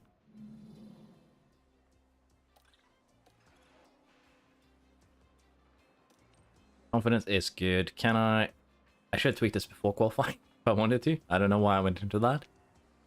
We're gonna do the first stint again on the scrub ones, just so we can save some soft run time. Let's get on into it. It's just a radio check. Yeah, radio check all good. Oh, did we just block a Red Bull? Nah, we were a little bit too late. We're squeezed in between the Red Bulls, so this isn't the worst place we could be. So far, the driver with most growth, I think, is Porsche. And then probably Piastri. I'm a little bit unsure really, but Porsche has a really high growth stat.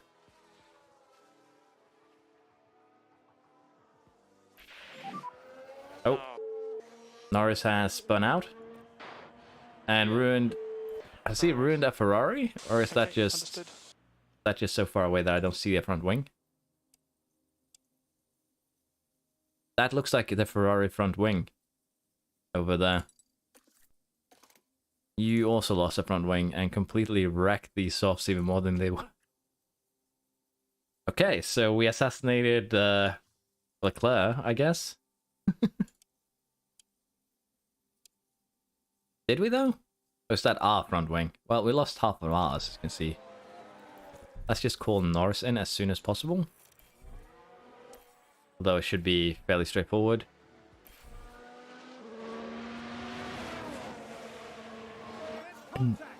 It's chaos on the track.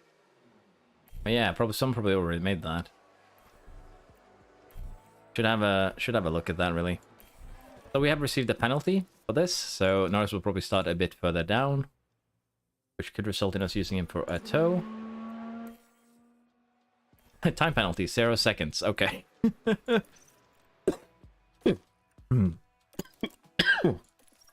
Is that just gonna keep on going now to the end? Ugh. I apologize for this cough, it's really, really bad.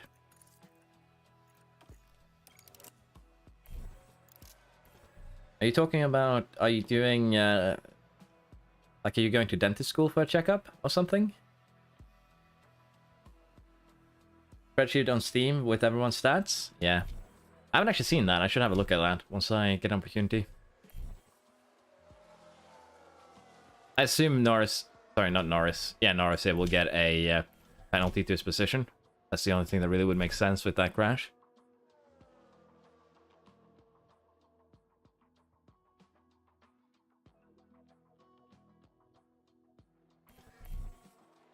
Let's let everyone go first. And... Yes, we can go now. It's still a bit risky. There's just so much of a gap there that we might get blocked here by, say, Alonso. He'll overtake Norris at least. But Ricciardo should be okay.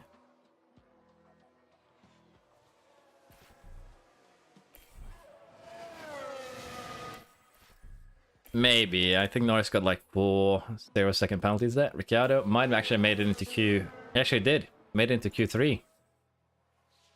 That's really good. Driver eliminated. We'll have to see if he gets any penalties. He did. So, grid penalty. I think it's 3 places. He'll start 16th then. So, that sucks. But Ricciardo's up there. Potentially 8. So, we'll do the same that we did here. Gonna use the scrub soft to do the first run. That'll be our plan. Daniel, I didn't hear your radio check. They all go out at the same time now. Is that what I'm seeing? Okay. Basically, 3. Well, at least we'll have a clean run.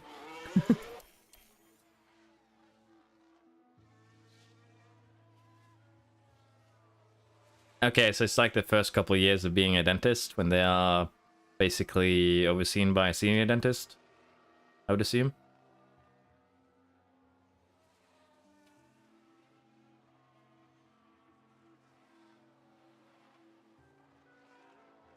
Ah, Ricciardo's a bit too slow there. Yeah, I was seeing the same thing here. Like everyone just left at the same time. That was pretty nuts. So we're half a second. Well, not half a second even. 4/10 off with the scrubs. So let's see what we can do on the fresh ones. Hopefully we can do a little bit better. We could also gamble here and save those, run them in the race, but I don't know if that is worth it really.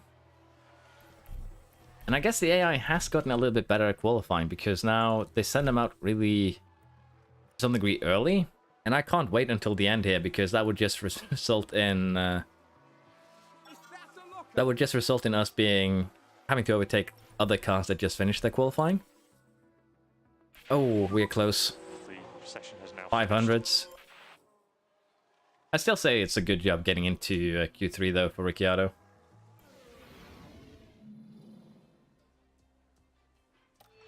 Let's see how harshly Norris gets punished. The time has come. Yeah, 16th. Kind of what we expected. Liam Lawson, we can have a look at him. He already used all his softs, so going something like this should be doable. But yeah, as you can see, the hards now are just currently completely bugged, I think. There's no other way to look at it. We could do a one-stop here for Ricciardo. It's going to be a bit of a stretch. Sorry. But let's have a quick look here. Safety car. About 50% chance, really. In terms of performance, the soft is a lot better than anything else, but it just degrades so quickly. Twice as fast as the mediums, so starting back and trying to do a quick run on softs could work. But I think we're going to do one stops probably for both our drivers. Maybe a two-stopper for Ricciardo on his for home race.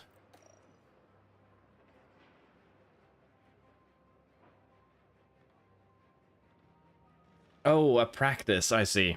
Like a shop. Or, you know, a place to work from. I'm sorry, I didn't know that.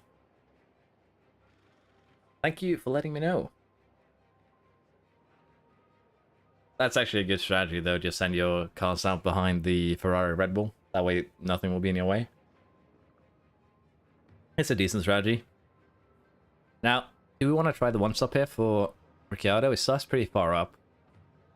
Why are you starting on... Okay, the game was telling me that he was starting on tires that were 82% to start with. There we go, it's fixed itself. I think we're going to try one stopper for both, maybe? How do people feel about that? I think it should be an alright strategy. It's a bit of a stretch here with the gap at the end. Potentially a bit risky. But it could also pay off. It's either that or we say do a two-stop with Norris. Norris one stop, try and have him start further back. Go aggressive with Ricciardo, maybe? Could try that. Split strategies again. See how it works out. It worked out great last time we did it, to be honest. So, I think we'll try this. It should work. Again, the softs are super quick here. But they just degrade so quickly. What we could do for Norris is potentially something like this. Try the softs out in the early stint and then go something like this, maybe? Potentially?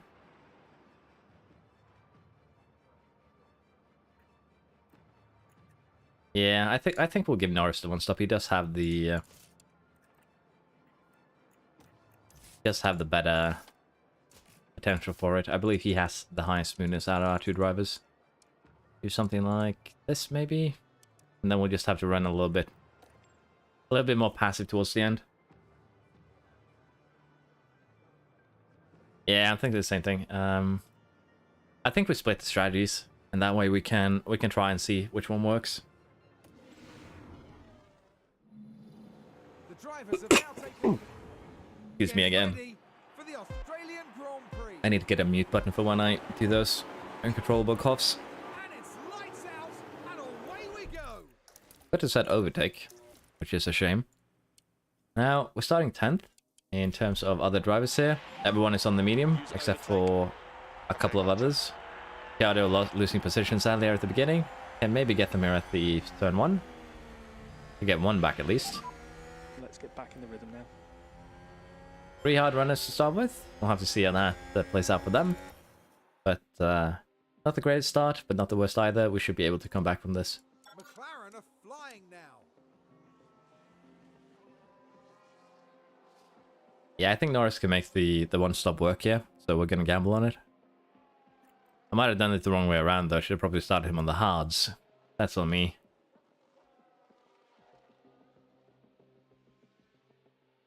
Norris is also making his way up the field, which is good to see. And McLaren with a great overtake. And here we have another one coming.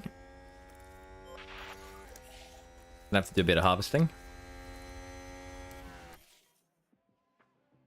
Now, if we push, can we keep up with the cars in front? Potentially. Gain a position. We also do have something to play with here. in terms of the rest. So let's just do this for Ricciardo. We're going to gamble on him being able to catch up to Ocon. That's going to be the goal. Need to push. Understood. See if we can get him in DRS range here, but he is losing time.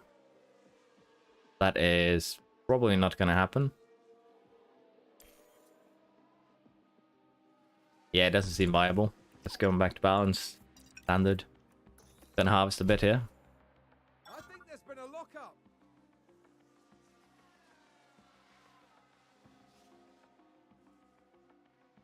Yeah, that's true. We'll see how this works out, though. Currently, though, the main problem really is just that the other teams are...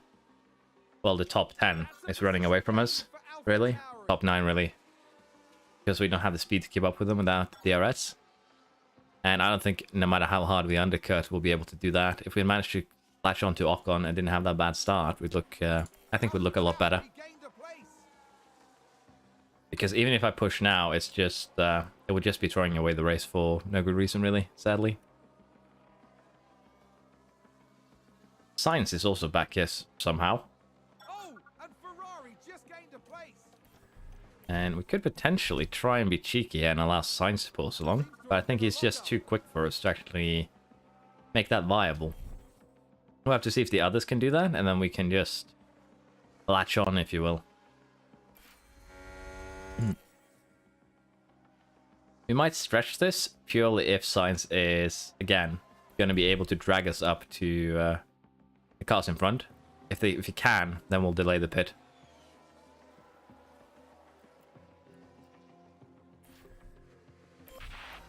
The others are pitting now. Let's see if we can do something cheeky. Norris is up in 7th. He is going to go longer, so we can leave him as is. But Ricciardo, we want him to just push everything he has. Okay, understood. And we'll get him in this lap onto the hards here. And he actually came out behind Sainz, so sadly a bit too big of a gap there, but we tried. Just the important part. We're also gonna have to run a little bit conserve here because we are losing fuel, which isn't necessarily a bad thing. Yeah. Norris will probably be the one here with the better strategy, all things considered. He still has Gasly to pull him along.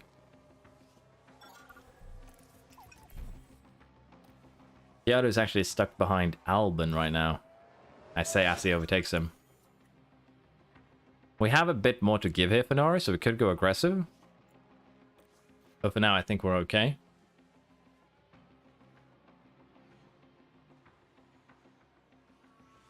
Main concern is how are the others going to pit? I would assume the hard runners are not going to pit. So this is when if we want to try and make a move, it is now. We're just going to sacrifice all our ERS here on this lap to try and get a little bit of a gap before we pit. And see if we can jump someone, and then by jumping them, getting a better DRS train, but that seems a bit too hopeless there. Was a bit too hopeful. We only have Magnussen in front of us who's going to pit. I don't think the others will have to. So we'll have to see exactly how this plays out now. For Norris, sadly. I should have pitted him a bit earlier, then he might have been able to find. But hopefully, yeah, we can actually use one AlphaTauri to catch the other AlphaTauri. If we can keep the gap going, we could. That is good. Let's have Norris save a bit of fuel here. He's at the back of the train. As long as he stays at the back of the train, I think we'll be happy. Yeah, I agree. I think we might be able to fight for 10th here potentially, if we can make our way up the train towards the end. Magnussen will have to pit. Tsunoda has worse tires, so we're going to fight Show and Gasly for that last point scoring position most likely. Unless, of course, something else happens here. Still a lot of race left.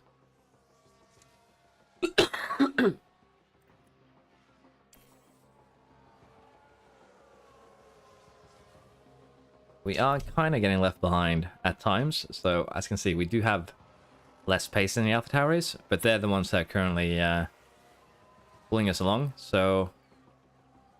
DRS train, a bit too powerful, maybe? But now with Big Gun left behind it, Tsunoda is kind of losing out, really. But it would also seem that Gasly lost out there during the back marker. The back marker cross, if you will. And now Norris has a bit of an advantage. Ricciardo is going to have to pit again, which is a concern. But we have a couple of others here who actually are also going to have to pit. Probably Sainz, Bottas, Ocon, really? I thought they'd be able to make tires last, but probably not. So Norris is still in a great position.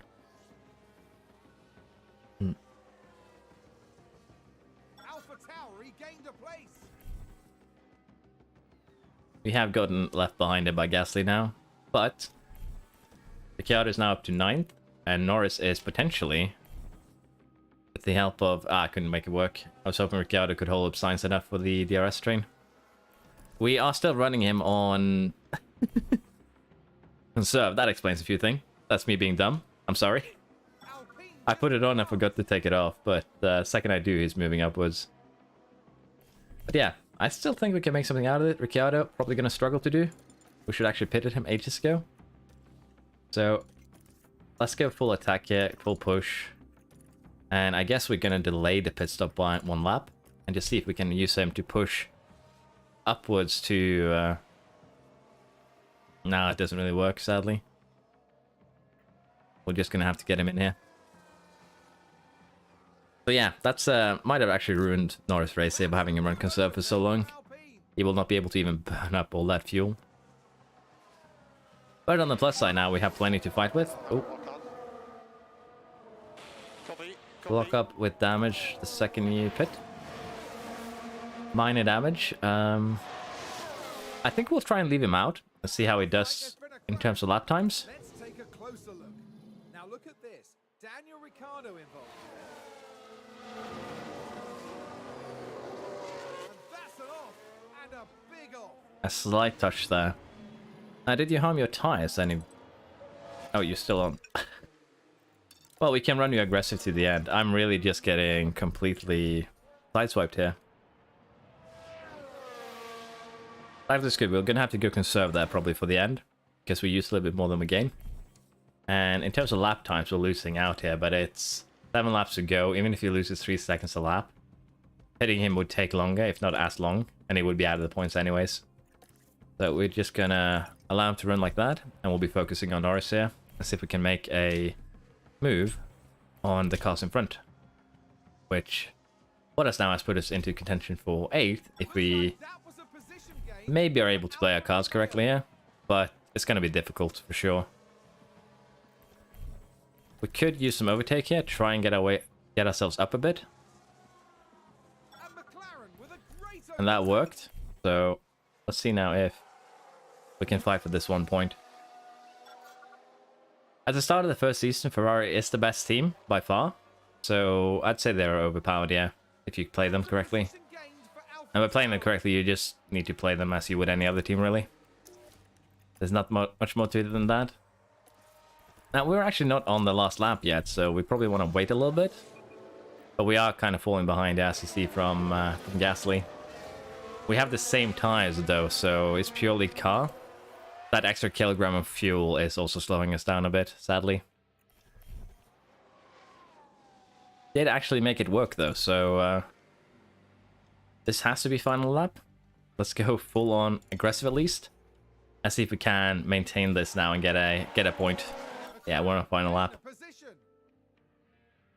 terms of interval here, we have half a second to go on. We don't have that much. We don't have that much DRS, but I still think that we should be able to keep Gasly potentially behind us here, unless Stroll passes us over. Well, we did it. We scored points in all our races so far.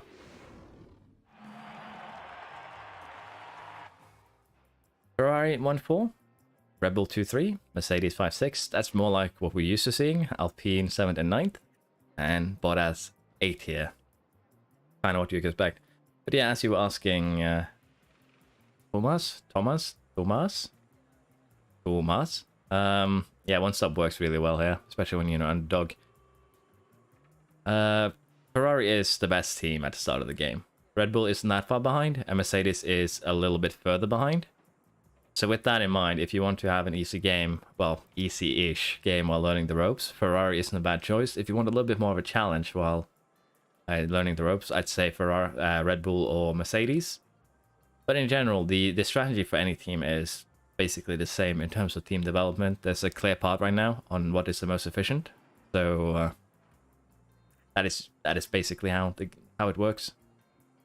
With this though, Norris does fall down some places. This isn't fourth place like last race, sadly, but he has scored points in every single race so far, which is good. And honestly, I can be fairly happy with this. We also have a little bit of competition in between Red Bull and Ferrari, but it's slight. Ferrari has already 40 points to go on. So we'll have to see if this works like it did in real life, or if, you know, Ferrari falls apart.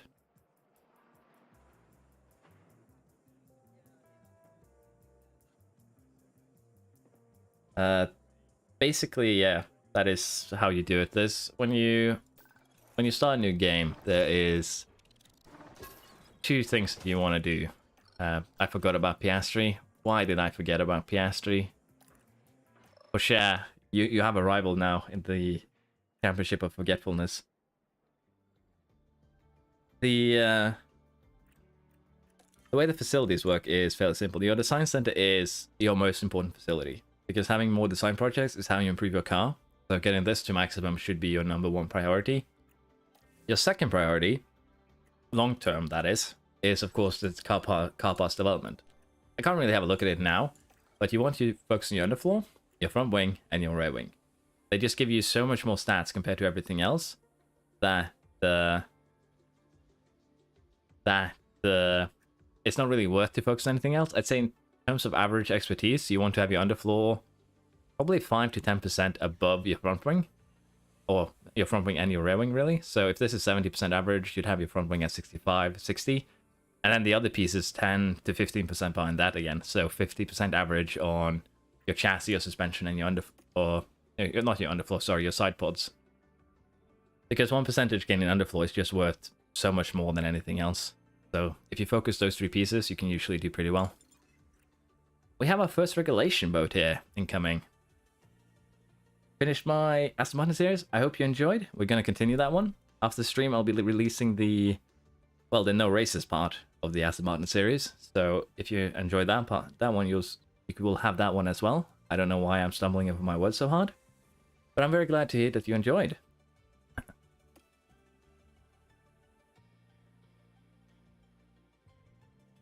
Honestly, if you did a super good underfloor, you probably could. That's just the way these new cars work. Underfloor is king, but it's also being able to run that underfloor close to the ground. Yeah, I started a while ago. The stream will be up as a VOD, so don't worry, if you want to rewatch it, you can. You can follow us from here, or you can start from the beginning. You should be free to jump if you feel like it. So we have the regulation change here. Do we want to focus on chassis or side pods? Honestly, these are small parts. They don't do much of the work, so this regulation doesn't really matter too much for us. We're just gonna vote chassis to make it easier, and we are once again exceeding expectations. Oh, you are a little bit too late there, sorry, Antonio. I have a bit too high of a delay on the stream. I'll be fixing it for the next one. I'm sorry, I just did chassis because I feel it's the least impactful one.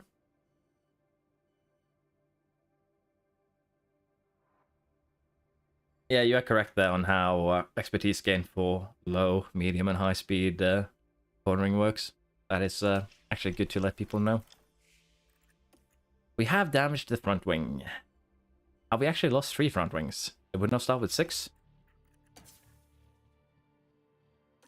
I know that we lost 1 in practice, but I didn't know we lost this many. We'll manufacture 1 because we have that front wing project incoming.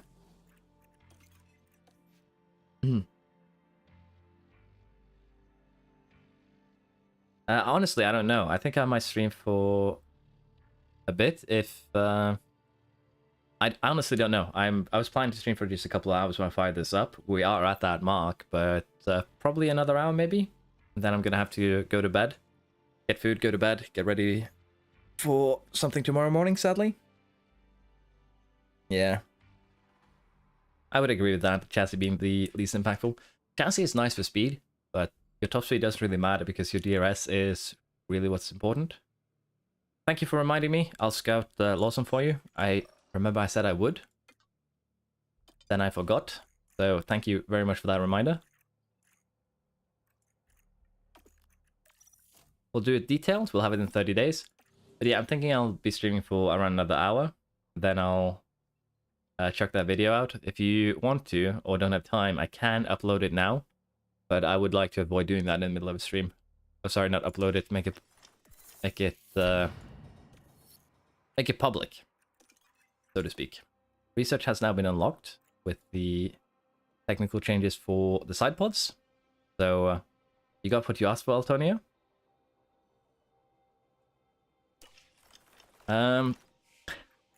There is free trial versions, but you have to go to an F1 race to get it.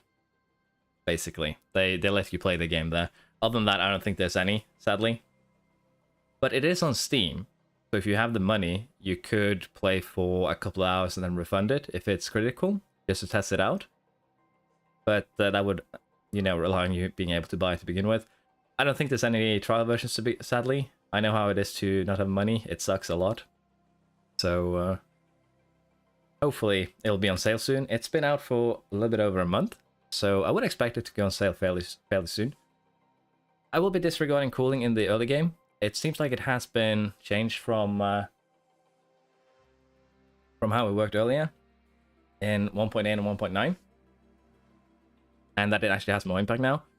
Because in Aston Save, as you saw, we were struggling with wear there towards the end, a bit harsher than we did at Williams. So if you consider that, I think cooling has a bit of an effect now. It's still not too huge, so I wouldn't be focusing on it. I'll be focusing on everything else. And once we get further up there, cooling will be back on the docket. But until then, I think we're fine with just saying cooling doesn't have enough impact for us to really be concerned about it. We're just going to be conservative here, because the second I put this to 10th, we're going to lose. It's actually on sale?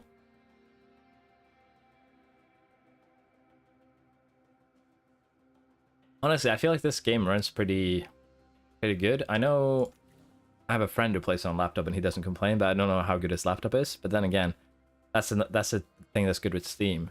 As long as he don't play over 2 hours, they'll refund it, no question asked. So you can always try it out. If it isn't your jam, you can refund it. If it doesn't work with your specs, you can also just refund it, which is good. But with that said, we'll go to Emilia Romagna now. Oh wow, I didn't actually realize. The hills of Tuscany are green. When does that sale end? But here in Imola, the air is red hot. Welcome to Ferrari's turf for the Emilia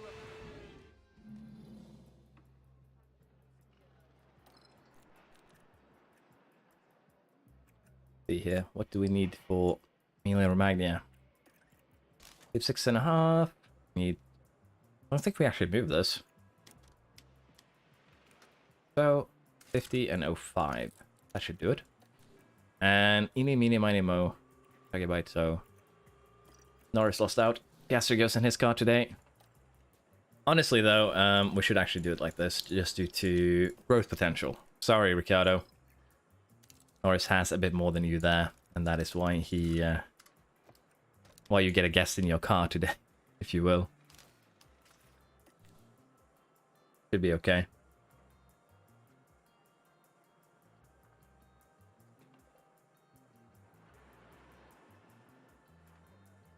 Okay.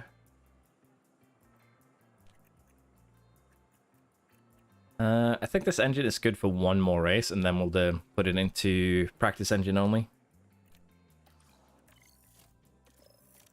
Yeah, don't worry. It's just how things are sometimes, sadly.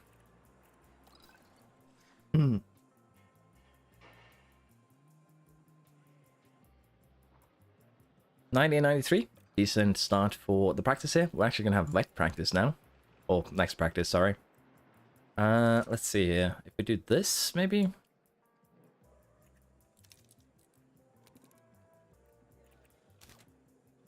Let's do this. Let's see how this changes things. Just a little nudge. And here we should still be pretty good. Do the same nudge. Just make sure we keep the optimals, and that should be okay.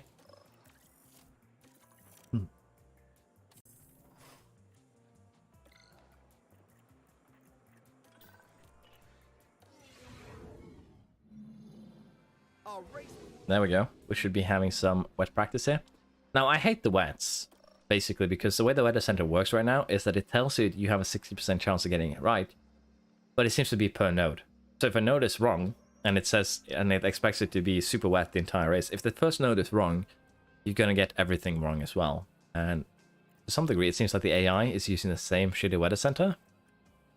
And I really hope that isn't it, because that would actually make me a little bit upset.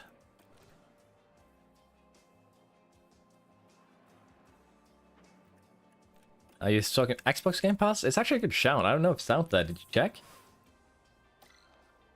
I don't know if Epic has something going, maybe? That's the only other things I can think about. I don't think Twitch has a promotion that would allow you to get the game. Decent confidence. We can be happy with that. Let's get into qualifying. Radio check, please, Lando. Yeah, confirm. Track should be green. Track should indeed be green. Let's get started.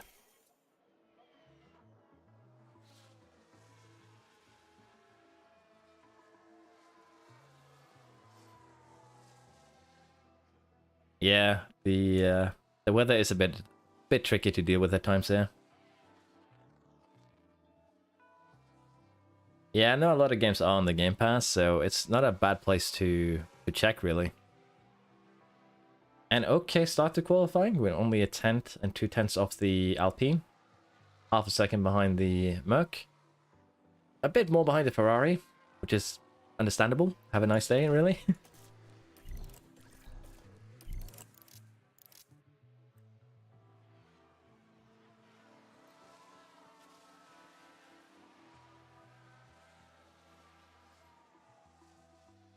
Yeah, I've had a quali where I was the only one doing a dry quali because I went out immediately and it started raining like 3 minutes in.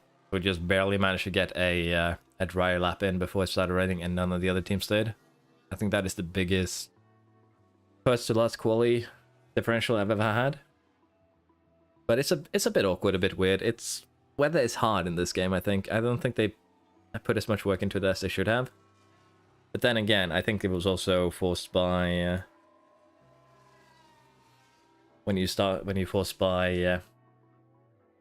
forced to release is what I'm trying to say. Help me, please.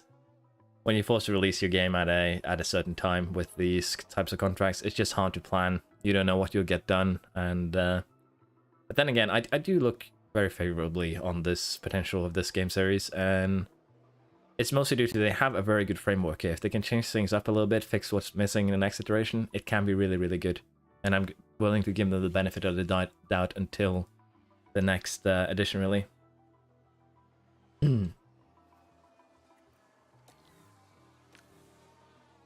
Thank you, Stefanus. I hope you enjoy, even if you go back. Hopefully it will still be enjoyable. Yeah, weather is kind of hard to get in these racing games correctly. I agree with that. So Daniel, the session has now finished. We didn't actually get Daniel over the line. I'm a silly boy. Did we not get Norris either? I mistimed that, but we're in Q3, so we should be good. I was reading chat, so I don't know if I actually did it or not. If it didn't, it's... Yeah, we didn't. That's on me, sorry. Let's do this. Let's do this. We were safe anyways, but still, that's a bad timing for me. Yeah, I got really lucky. And Lando, radio check, radio check. Yeah, I'm ready to check, all good. Okay, so that's a green light. I think it's just a bit difficult to really code AI in wet weather. To be fair, I don't know a lot about coding, but what I've seen from other racing games, I played a lot of... I don't know even what it's called anymore. When I was like 10, 20 years ago. When I was a wee little boy. See some light rain. Whoopsie, did we get a time in? We did. So we might actually be good here with the rain. Let's cancel that. Let's see how much rain it's gonna be.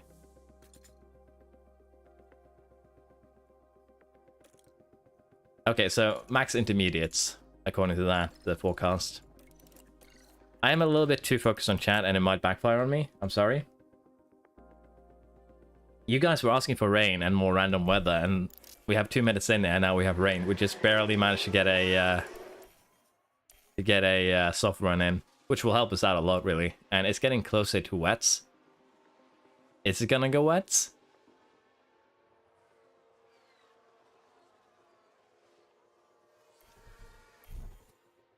In terms of driver replacement, I think we're just going to stick with Norris and Ricciardo. They are decent enough, honestly, and breaking their contracts is going to be expensive. So I don't see a need to switch them out right now. We might just allow Ricciardo's contract to naturally run out and put Piastri in his seat. But I think we're going to keep Norris. He's still a rather good driver. He still has a decent growth ratio of 1.3. So we'll be able to turn him into a decent pace monster pretty soon. So I can be happy with that.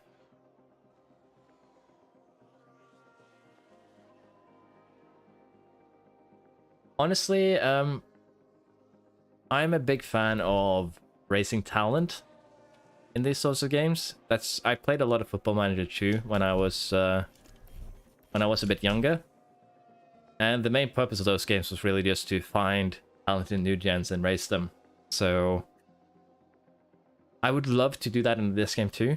Just get a couple of seasons in, look for a talented new gen, and race them into world champion. That would be probably the most fun I would have in this game, honestly. But currently, you are quite limited on who you want to really pick up. Right now, there are 3 pretty good talents here that I have experience with. That is Piastri, Porsche, and Doohan. All of them are good, really. None of them are really bad. Porsche has the highest growth ratio. Piastri is the most complete at the start. And Doohan can become really, really good with a little bit of help here.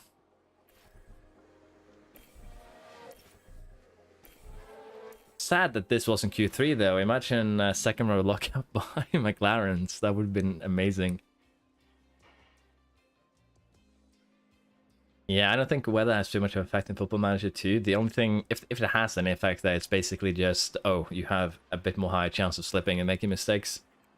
That's really how they do weather. They just tune up the chances for error, I think. That just might be me being a bit silly. What I think we're doing here, we're going to do something a little bit cheeky. We're going to put new engines in the cars. And the reason why we're doing this is the AI will still be running the greater engines. They'll be around the same as ours, 60 to 70% tops. So we'll have a performance skin here, and that is basically what you want to do. Once the AI starts reaching 60, 50% on their engines, they will run them down into the yellow zone. So you can get a decent advantage by just switching out your engines after 3 or 4 races. The 30 rated drivers? Yeah. I think they all have pretty shit road rates though, which, no, that's the thing. In this game, Parc Ferme and the engines, this doesn't break Parc Ferme, switching between these 3. If I add another engine, that breaks Parc Ferme and put that in. These 3 you can switch out anytime. So you can run quality on shit engines if you want to. You can switch them out, and you're still safe. We should actually do that with the gearboxes too, honestly. So you can do this as much as you want, really. As long as you have those components, either the components you start the season with, or components you've already served the penalty for, you can switch them out at any given time. Which, honestly, isn't actually allowed, but they allow it here. Should we check weather before we begin, that we don't get rain again? I don't think we even can check weather before we begin. Let's just get into it and try and get a quick run. Radio check. Let's see, are we expecting rain? Nope, good. we're good. Check's good. So I think we're gonna reconfigure. We're gonna run this. You know what? We're gonna run this, and we're gonna use that for the race then. We're actually in a good position if you consider it from that perspective too. Let's see if this new engine actually helps us, or if it's gonna not be that much of an effect.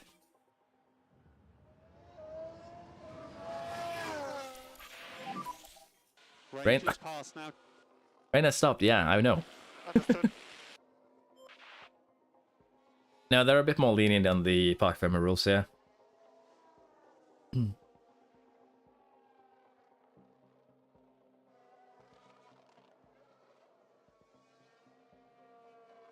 Yeah, the F1 racing game is fun, but I run it on controller and I'm pretty scrubby at it. It's quite fun though, but the AI is questionable. Let's just put it like that.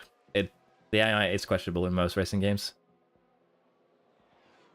You also planning to wake up at 7 a.m? Me too. It's gonna be great.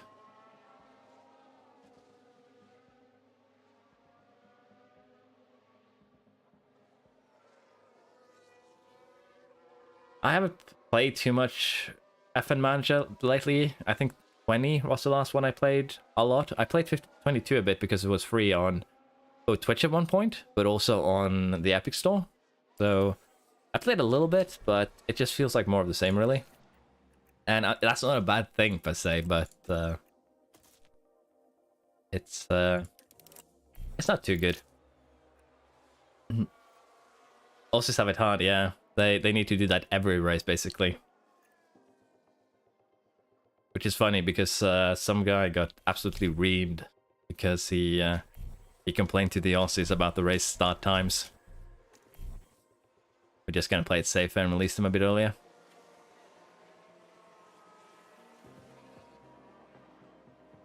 You're Dutch, you should be really happy with Verstappen. And De Vries. The lad actually took really good care of that opportunity that Albon's appendix gave him.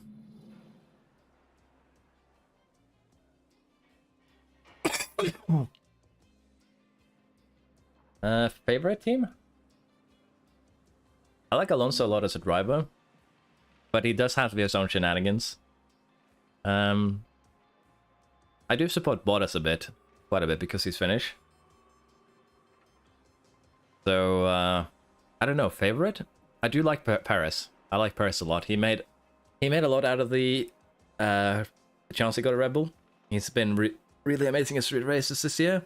So, I don't know. I don't really have a favorite, but I enjoy the racing so much. Which is kind of, you know, a very neutral answer to give, but honestly, that's how I feel. All drivers have their ups and downs. But I enjoy Perez's, and to some degree, Alonso's history.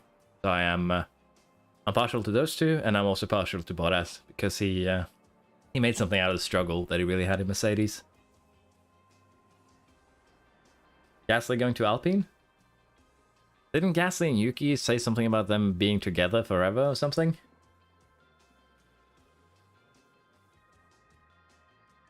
That sounds a bit weird. But we qualified 9th and 10th, which is basically what you'd expect. But both drivers in Q3, we have an extra set of softs, but then again, most drivers should. Clear skies here. Soft, medium, medium. I don't think that one. Let's have a quick look here on how we are expecting the tires to behave, really. Gasly does seem like a good lad. I would actually like to do a game there down the line. I'm considering doing a quick series just on how to, like, starting tips for F1 Manager with each team. But then again, a lot of it is just the same. It's either just, if your driver has bad pace stats, get a better one. The science center, underfloor, wings, check your driver's stats, check your staff stats, and get better ones. And that's basically it. Yeah, I know that Ocon and Gasly is not best buds right now, so that is basically how Alpine wants their drivers to be. Like, I don't think Alonso and Ocon are very good buds either, seeing how Ocon just defends against him as if his life is on the line. I think we might try this for change. Now, tires aren't that big of a deal here, as you can see. Soft to medium, barely any difference, but medium and hard. Mediums will do better here. There's just 100 in degradation difference, so one stop is possible, but soft, medium, medium should also not be the worst strategy ever.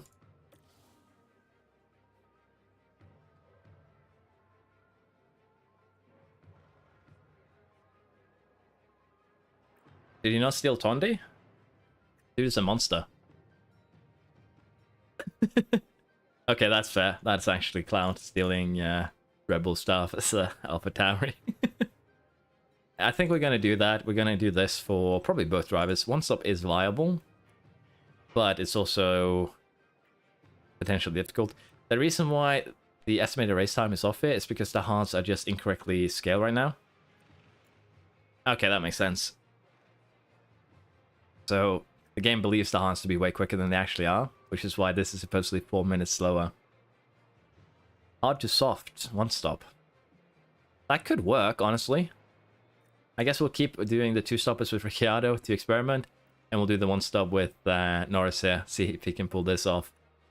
And it's supposedly 5 minutes quicker, so we'll see how exactly this works out, honestly. Let's get into the race.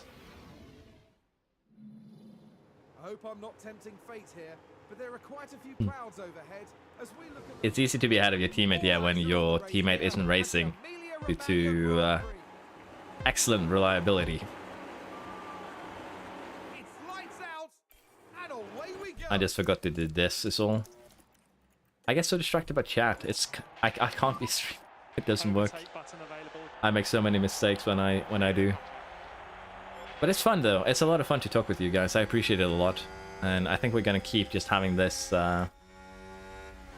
this McLaren save as a possibly a weekly thing. I enjoy it a lot. Thank you to everyone who's here.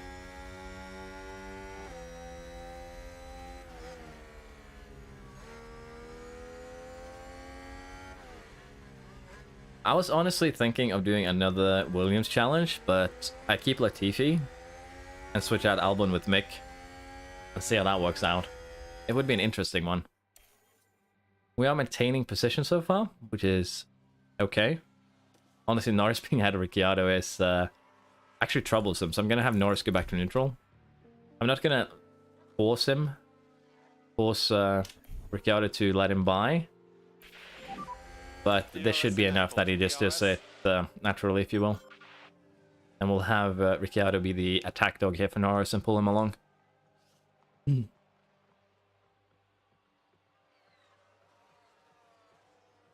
say it could be a chill... Excuse me there. You say it could be a chill, low-pressure career, but the way that I opened this with, if you remember, is min-maxing McLaren say. But yeah, it can be chill. I agree with that. Should be a lot of fun. So far, Ricciardo has actually made it up a place. Excuse me.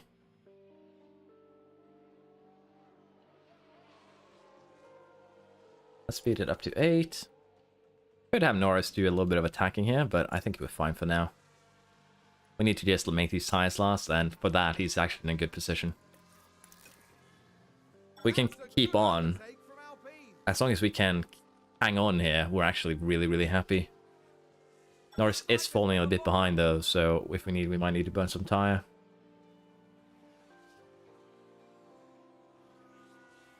The don't attack teammate button, I've tested it a couple of times. Every time I've tested it, it's been just sadness. That's the best way I can describe it.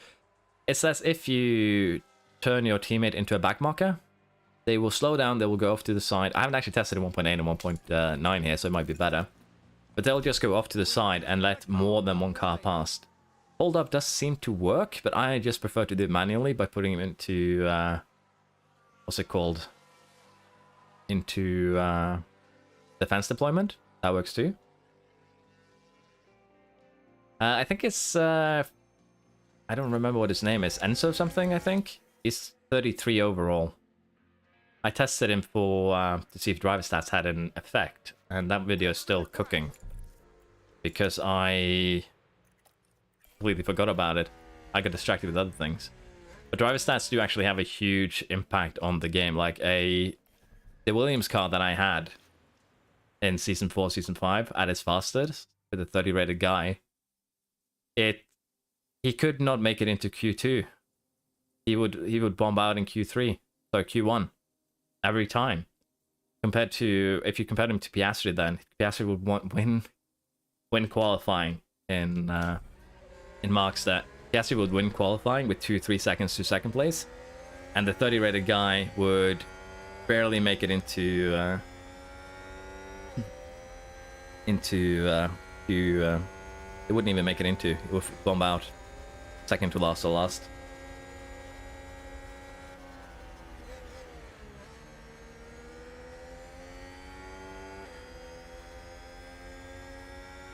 They're looking good though. We just need to keep up. Paris falling back due to his accident. Is he actually having a penalty as well? Either that or a pit accident. Yeah, I'd say 12 laps in, we're doing okay. We're actually falling a bit too far behind it now. Did we have another accidente? And that's the lockup. Leclerc with a lockup, so not an accident. Watch this. There's Leclerc. And this, yes, there. That's the lockup. Okay, that's good, because when I used it earlier, it was just so bad that I didn't want to touch it again. Recharge button off, please. Recharge button off. But yeah, seems like we might get left behind here a bit, which could be problematic. I forgot about Norris having deployed to catch up with Ricciardo. Another yellow, sector 3.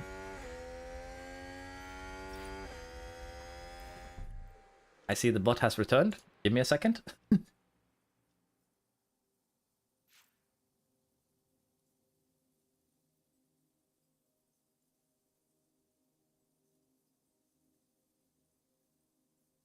There we are. Bot has been demolished. I don't know why people always... I need to get the auto moderator set up. I'll do it later. Sounds like someone's locked up. Honestly, you can, if you go in for it, you can grow any driver. The easiest way to grow a driver in this game is actually just to have them... The situation at Williams is actually great for growing a driver, because you just have them overtake each other constantly. And that way they both get... They both get points. And by overtaking each other continuously back and forth, they gain a lot of points. Like with Piastri and Porsche, I believe the most points we gained from a single race was in the 2000s. So it definitely works. Now Norris has sadly been left behind here. Can't really catch up. We're just going to slow him down to normal. And I think we're going to go aggressive here now for Ricciardo. And exit.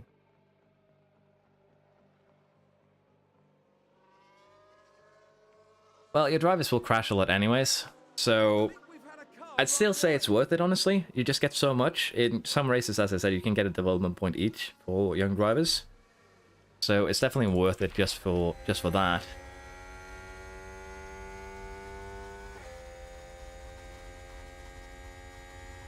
So it's definitely... I know that we played a lot of the Williams save, but we're at the point at Williams in Season 6 where Piastri has all his pace stats maxed. And we're starting to save points just so I can do a smoothness test of 50 versus 100. I have way too many projects going that I'm not actually getting any real progress on. I really need to just sit down and get that done one day, maybe this weekend.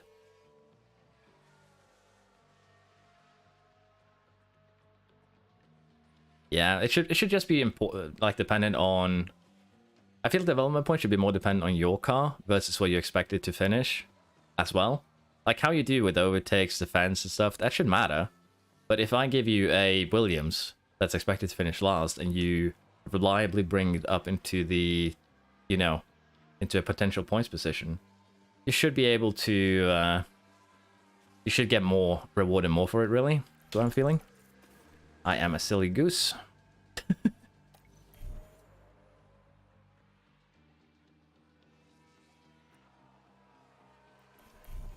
Now, can Ricciardo do the reverse one from Norris? Because that's basically what we're going to have to do now. Yeah, I should do projects one by one. Well, let's run in standard and we'll give him an extra set of softs towards the end, I guess. We'll see how that works out. I screwed over Ricciardo here, let's be honest.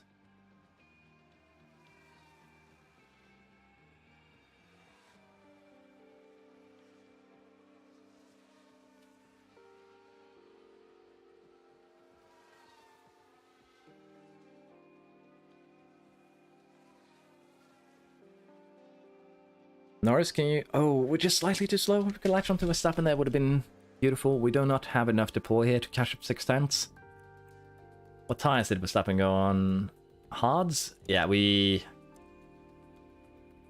can gamble here, honestly. Let's deploy. Let's push. And we can push a little bit on these hards. And let's see if we can catch up to Verstappen now.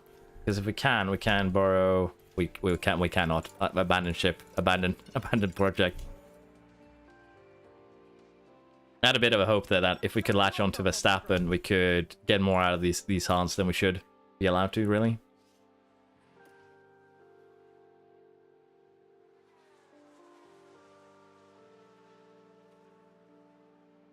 Honestly, hard to mediums or mediums to hard. It depends, honestly, because if track rubber has something to say, then hard medium could probably be better to some degree. But it also depends on your opponent's choices. If they're going really long on a hard stop at the end, and you manage to if you manage to hang on your hards in the beginning stint, then you can really make it work. It's basically what we're doing with Norris here so far.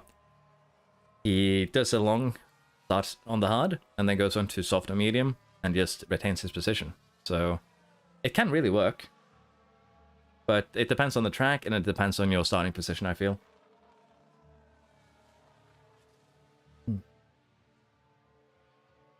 Yeah, it's there's some tracks you just can't do the overtake back and forth strategy on.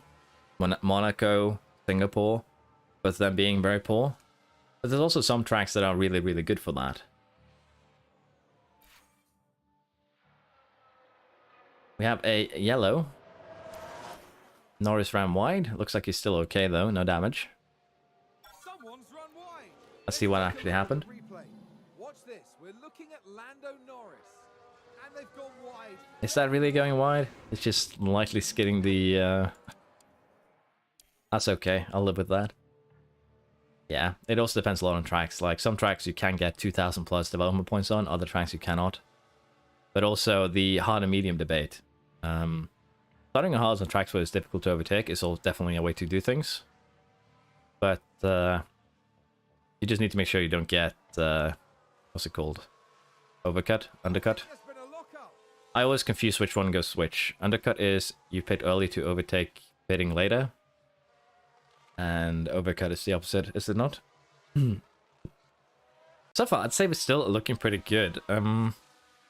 Ricciardo can make these last to the end if we just run like this, as you can see. It's going to be close, but he can make it last. I think we just leave him as is. He ran a little bit wide there. We can live with that. Yeah. Who's running wide there?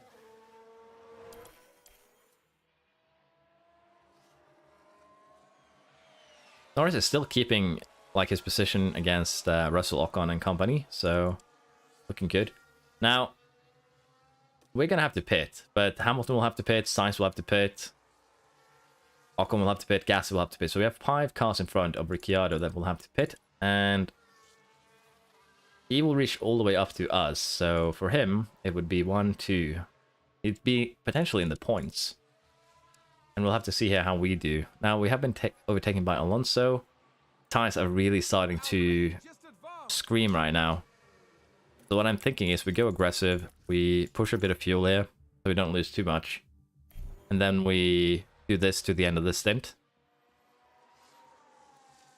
And we go on the softs a little bit early. We could also just go straight on the mediums. Honestly, that might actually be better to just go directly onto the mediums here. They are slightly slower, but not by a lot, and they don't degrade as quick. So honestly, what we should do here for Norris is probably just put him on the mediums right now. It's a bit late actually. We should have done a little bit earlier. We should have done this instead. Softs is good, but again, it's just so the tires are just so close to each other that we can do this, and we'll come out behind Paris sadly. Still think it's the best way we could do this. Maybe a little bit too aggressive from me there, but we should be able to make this work. Let's also tune it correctly here so that we can actually see where we're at. We can go aggressive. According to this, it's just a second quicker. I doubt that. I think it would be a bit more. And we can run aggressive here to the end if we really want to. But let's just run passive for now. And Paris will have to pit. Gasser will have to pit. Ocon will have to pit. And I think we'll be able to get them at least. Yeah. Which should potentially bring us into points contention again. Ricciardo is already up in the points, which is good.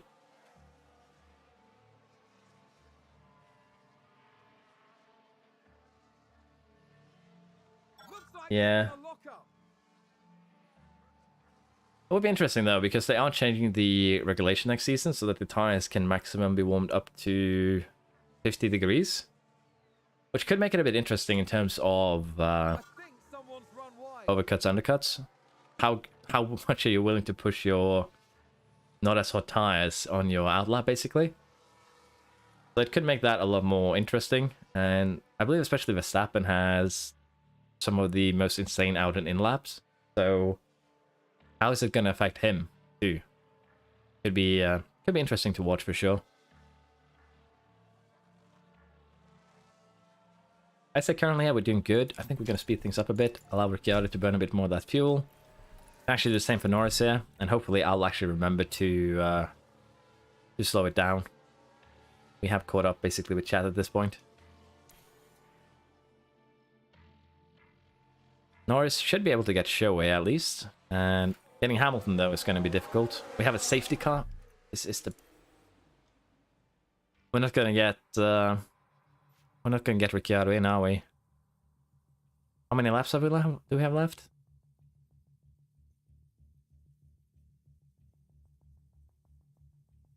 Okay, let's say 3-4 laps, 5 laps to go afterwards. Norris, I think, is good. I think it would just make it. I think they would just add it onto Q3, honestly. Like, it would still be 15 into Q2, 10 into Q3. They would just slap them at the end of the first qualifier. I think we try Ricciardo here and get him onto. If we pit, he'll come out potentially behind Paris. People behind are all on fresh softs. This is basically the Mercedes dilemma. I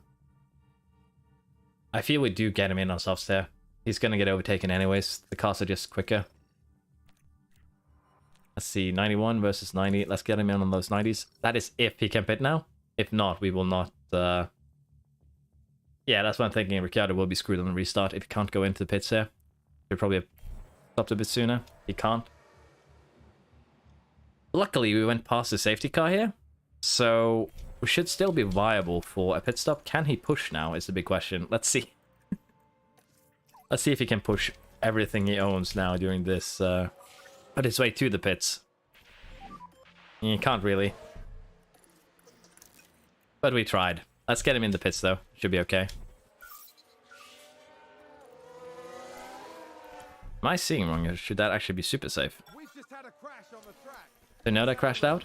Now let's look at this. The focus on Sonoda. Yeah, they won't have been expecting that. Excuse me there.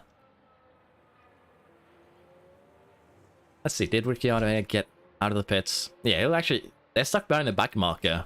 So Ricciardo lost only 2 positions. And overall we just lost 1. We could have pitted Norris here too. That's on me. If we're lucky here, we might actually be able to pit Norris nevertheless.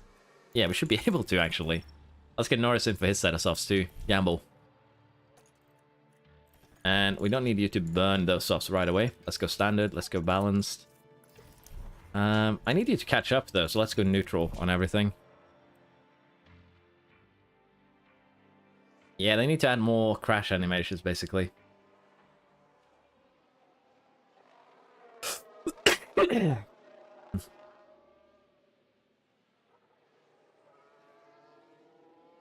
Norris got out in good position. Good. So we have both our cars now on softs. Fresh softs, that is, to the end. Which, honestly, should be really, really good for us. If we can catch up to the end of the safety car before the restart. Which, honestly, is kind of doubtful at this stage. I don't want to take the risk of recharging here before we get to the end of the safety car. Your drivers just slow down a bit more. So we'll recharge probably when we're a bit closer, just to be safe. I think we can start recharging now. Again, I just want to play it a bit safe here.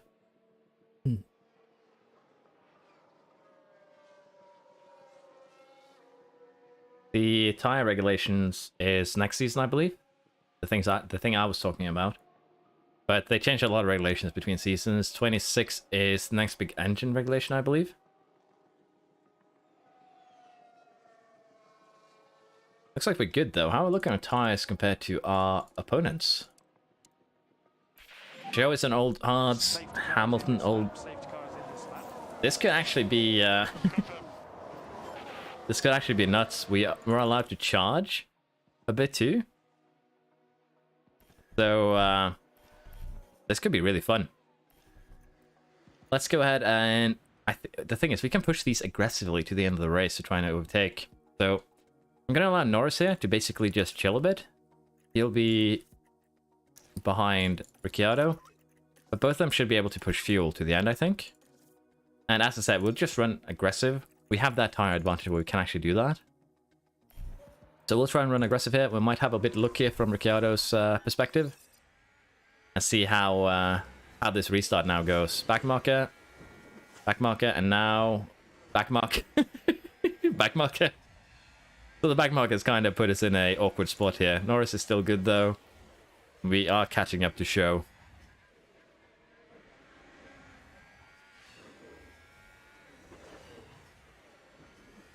Can we get show though is the big question here. The quicker we get him, the quicker we can try and hunt down Bottas. Looks like Ricciardo's making the move. Go back to neutral. And Norris should also be able to make the move here fairly shortly. Let's get him 2 on the overtake. McLaren gain a position. Can't really make it work here. Are we gaining on Bottas? We are. Wish we had just 2 more laps. 5 more laps and we could actually climb, I think, way higher, potentially. So Norris is passed. Let's put him back to neutral. McLaren with a great overtake. And again, potentially we could score way more points than we are supposed to.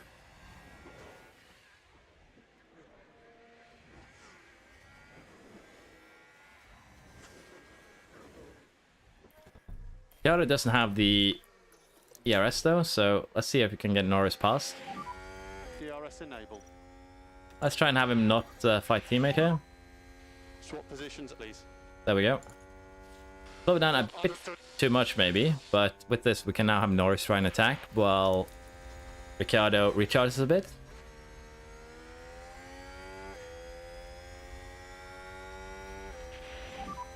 You can use overtake. Confirm. Let's see now if we can make something work. I guess we just go full on attack now for the last couple of laps. Including this one. Well, 3 laps. Let's do it for the last 2 laps then. Stay close. Okay, confirm.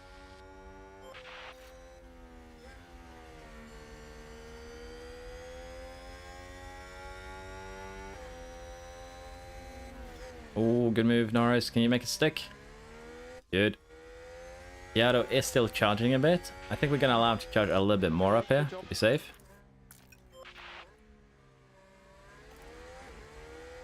I don't know if we want to use it on the straight really with the DRS right now. I think we want to use it on this section here, the overtake. Put it on neutral for Ricciardo now too, because we're about to go onto the straight. Recharge off, recharge off. Okay. 2 laps to go. Look at the speed here on the straight. Norris got Alonso and Hamilton. Beautiful. Now, can we get Russell? Maybe? Can we get Verstappen? Probably not. We are burning our tires quite a bit here, so McLaren have got some momentum going. might have to tune it down a bit. Here's the replay. Watch this. We're looking at Lando Norris. Pretty good. Now, Ricciardo, we're going to be working on you here. You have now overtake available. Use overtake. And we're going to have to keep an eye here on Norris. If he catches up to Russell, we're going to give him everything on that last lap.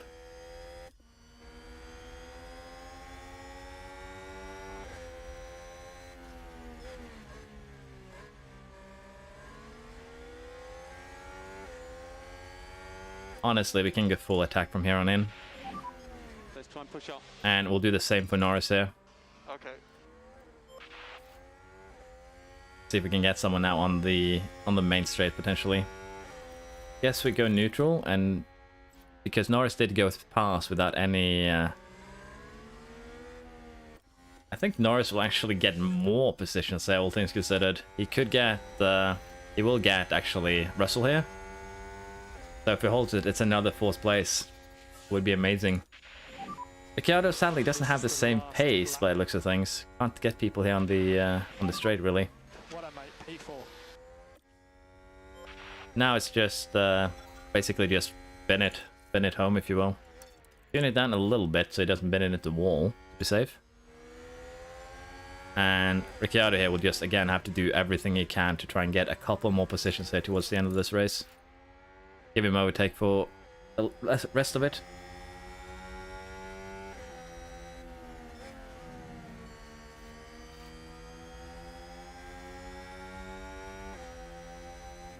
We've had a crash. Magnussen crash. Is this going to be a safety car?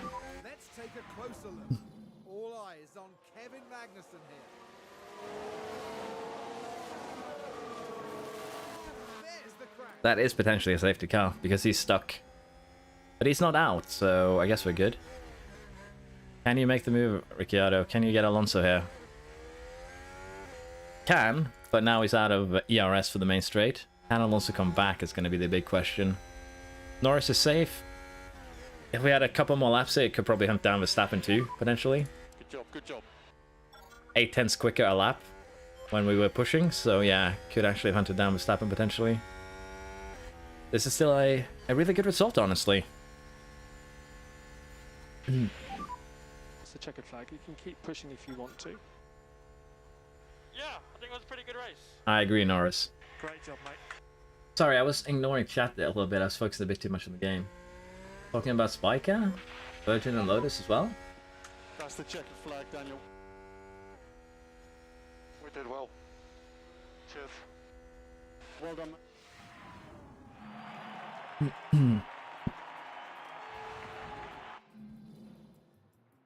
I think we're going to be pretty happy with this. 4th and fastest lap. Didn't think we'd be able to get that.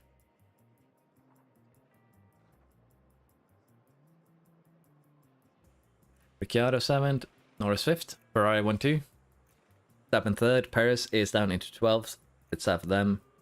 Bottas 9th, Alonso and Ocon in 8th and 10th. And then we have 5 and 6 for Mercedes. Bit of a shame there about Ricciardo. If I played him a bit better, we could probably gotten him further up the field as well. The driver championship now, Norris moves up into 6th, Ricciardo stays put, and there's a little bit of up and down here, but Ferrari's back with a 1-2.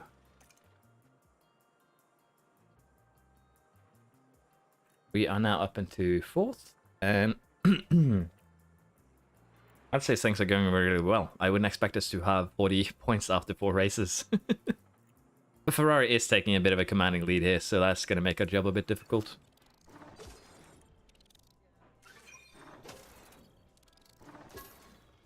So you have full control over name changes in F1. Really good. Yeah, there used to be a lot of changes past, but I think it's cooled down a bit now. And once again, we pay money for results, but this is something I can be happy with paying for.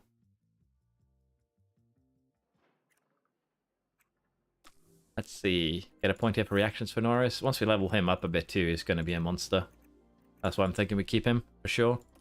Piastri already has gotten himself 2 points. And as you can see, Piastri is already pretty good pace-wise. He'd probably rival Ricciardo. He's lacking smoothness. And he's lacking a bit of racecraft, but that's really it. But then again, these 5 stats are the ones that I view as important. And he has them above his average, except for reactions. So yeah, I say Piastri is a pretty decent talent.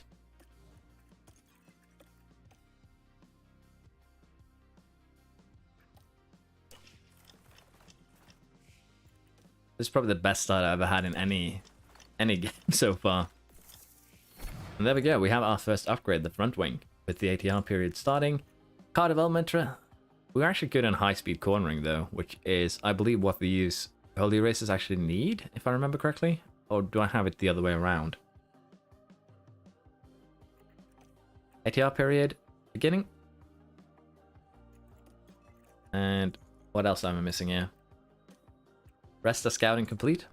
Again, I just want to have a look at his stats. Fairly balanced, but then again, he also has good stats in side underfloor, rear wing, and front wing, higher than his average. So he's actually good to pick up. We should get him for Aston. Do we have anyone else who has points? Bundy has a point here. We're going to put that in drag reduction, I think. Average things out a bit. Watkins, you are going to be switched out here, I think. Honestly. I think that is the best we can do at this stage. We switch him out and get another one in his place. I think that is what we do. We're gonna go and hire Vaca, I think. We have some money to play with. So let's go ahead and do that. Might be a bit too close to a race, so we need to wait a couple of days. But I think we're gonna hire him. And we're gonna wait a couple of days before we design another piece here. So we have the front wing, which is good. We are going to be making another front wing. And I'm thinking that we do maybe a bit of a cheese here. What we could do, since we're focusing this season only, is that we now have a front wing where we have a expertise in here, as you can see by... It's not a lot. It's 8% here. It's about the same here. A bit more, due to it being lower to begin with. About 8% here as well. Only 4% in cooling, but that's a non-concern. 8% here in airflow as well. So if we want to be cheesy, what we do now is rush this piece. Try and min-max it. But it's a bit weird. We have that for the underfloor. Again, just completely focus that to the maximum. If we did this with this one, say, for the stats at the moment, we'd get a decent front wing here, really. And with the underfloor, we could probably make something work. But I do want to put another CFD hour in the, well, another set of CFD in the underfloor. That's the thing. Have a look at the current projects. It'll take 15 days for the underfloor. And the next underfloor I'm going to make is going to be rushed. And it's going to be the final iteration. So yeah. Let's do a new project. We're going to do a rear wing, actually. We're going to get this thing going. We're going to save the CFD hours. And we will be making a new front wing too in future. Don't worry about that. For now, though, we're going to put some time into getting the rear wing going. And we have 4 engineers. Going to do it intense. We usually do. And we're going to make a new front wing once we get another slot.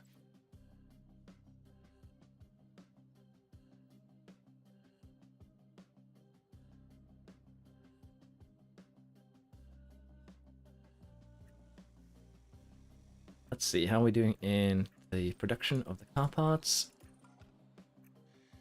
Could get the front wing done earlier. I think we can live without it in Miami. We've done well enough for that. We don't need to rush it.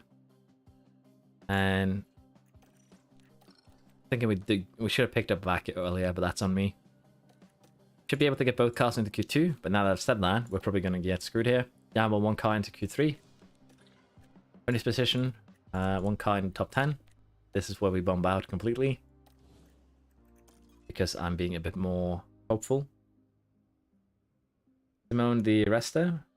The problem is I made time go a little bit too quick here. And we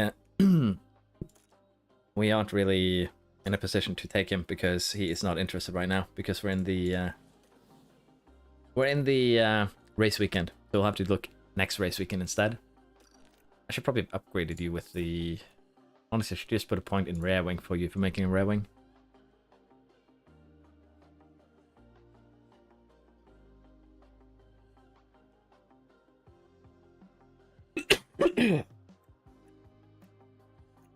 Yeah, I think we're good. We're going to switch out the technical chief after this race.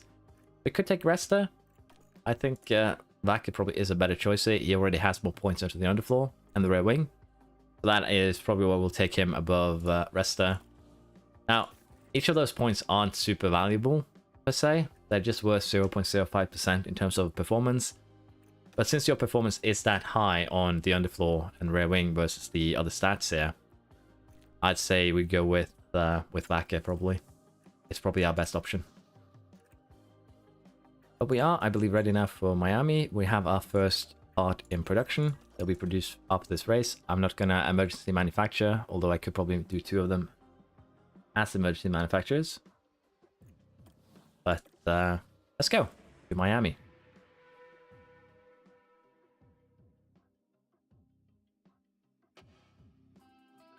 We're in the state of year-round summer. It's the Miami Grand Prix, and we're here in Florida at the Miami International Autodrome. Now, we had a good result last time, and I think some of it was part to the engines. We did have better setups, if you will. But the engines, I think, did a lot of the pulling there. So we're going to use practice engines now. Again, 60% is kind of high for a practice engine to start at. But we're going to do it. So that should be okay. Engine and gearbox switch for both cars. Good. And Ricciardo will once again be sacrificed for Piastri due to the growth potentials being as such. And we are going to get the thing set up here. 8.5, 13, 3.7, I believe it is. 25, 20. I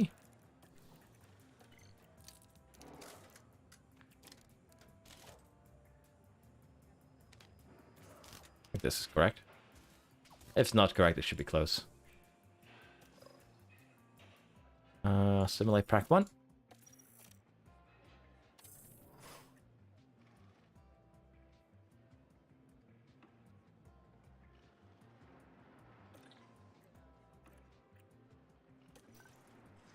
%, 89, not the greatest, but close.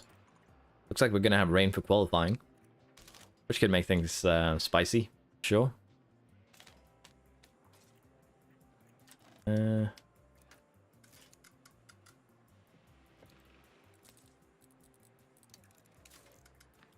Let's try give this a go, maybe.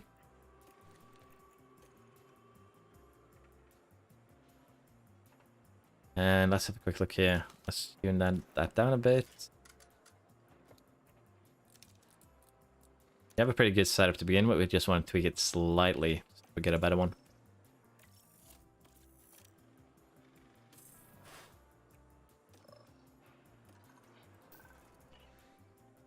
Pretty good. Ricciardo 99, Lando 87. Can just boost him a little bit. We'll be happy.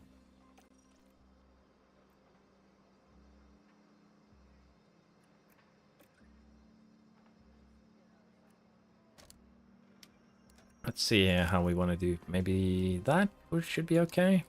Put it like that. Bring that slightly down. That looks decent. And we'll see if the AI can improve that 99%.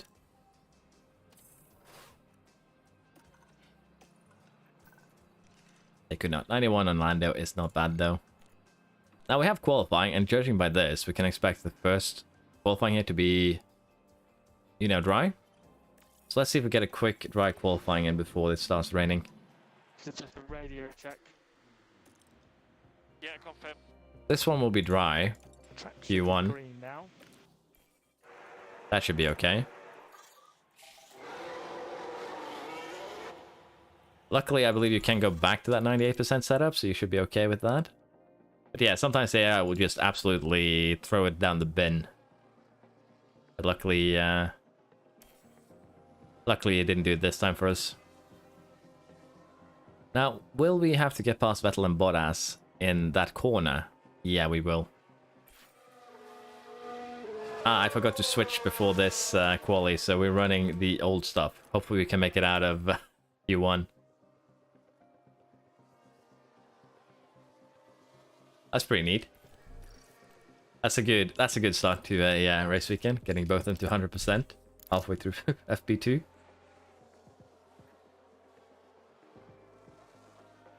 Looks like we're still okay when we're running old machinery here. Hopefully. I need to get this fixed before Q2, otherwise we're going to suffer extra.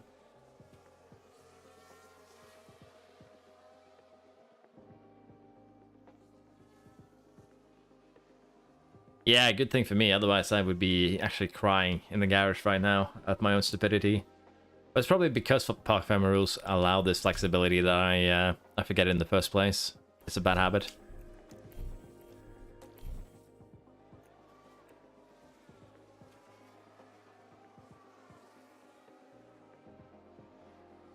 Let's see if they can improve. I think we'll still be good here. Yeah, we're good. We made it out. But nope, no.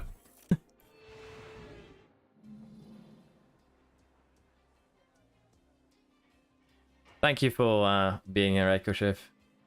It's been a blast to have you here as well. Thank you very much.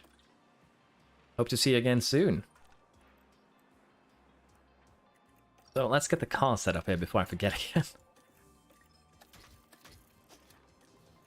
I'm thinking we do this race and then I'm probably gonna have to go. But we'll continue this maybe tomorrow night. And maybe potentially after the race on Sunday. So early morning.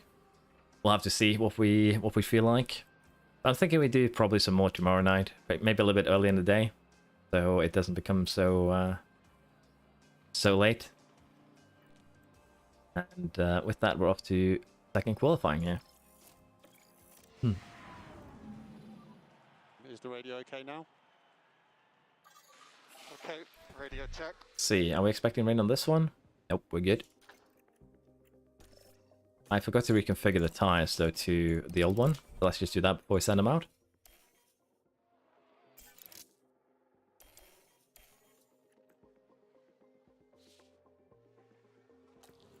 Try a run now.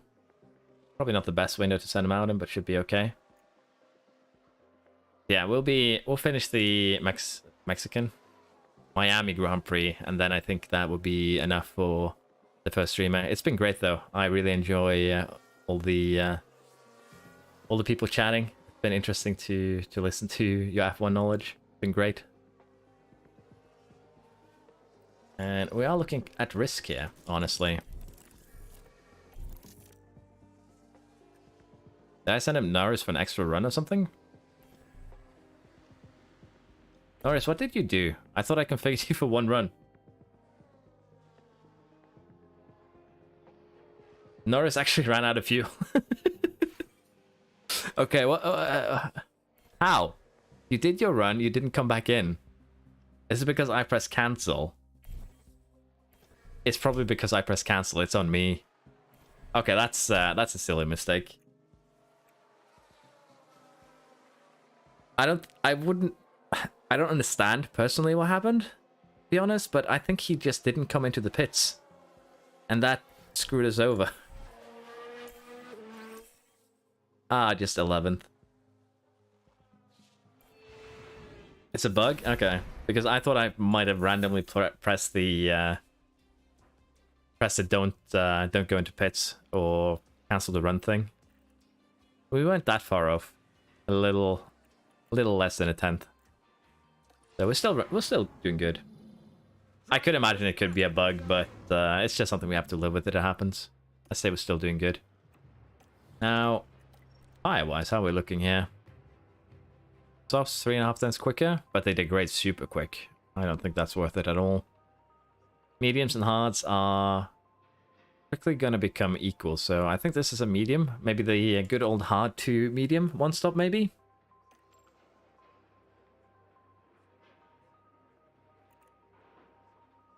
Yeah, Norris didn't have any damage, but I think we'll be fine running the ERS. We'll be running it down.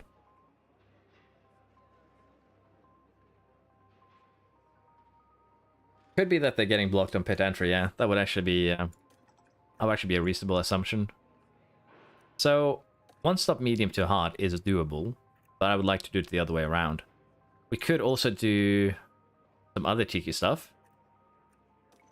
But since they're not close to each other right now, 15th versus 11th, I think we're gonna have to probably do this. We could do this for Ricciardo, have him do the mediums first, then the hards. Then we invert it for Norris, maybe. Get that place out. Because they're both pretty good at keeping their tires alive, so let's see how this plays out compared to the rest. Of course, the strategy view thinks it will be quicker. So,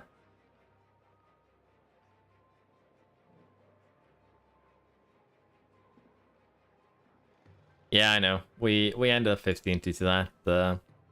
It could have been a bug, could just be me pressing a bit too many buttons, because I did press something on Norris by accident. So,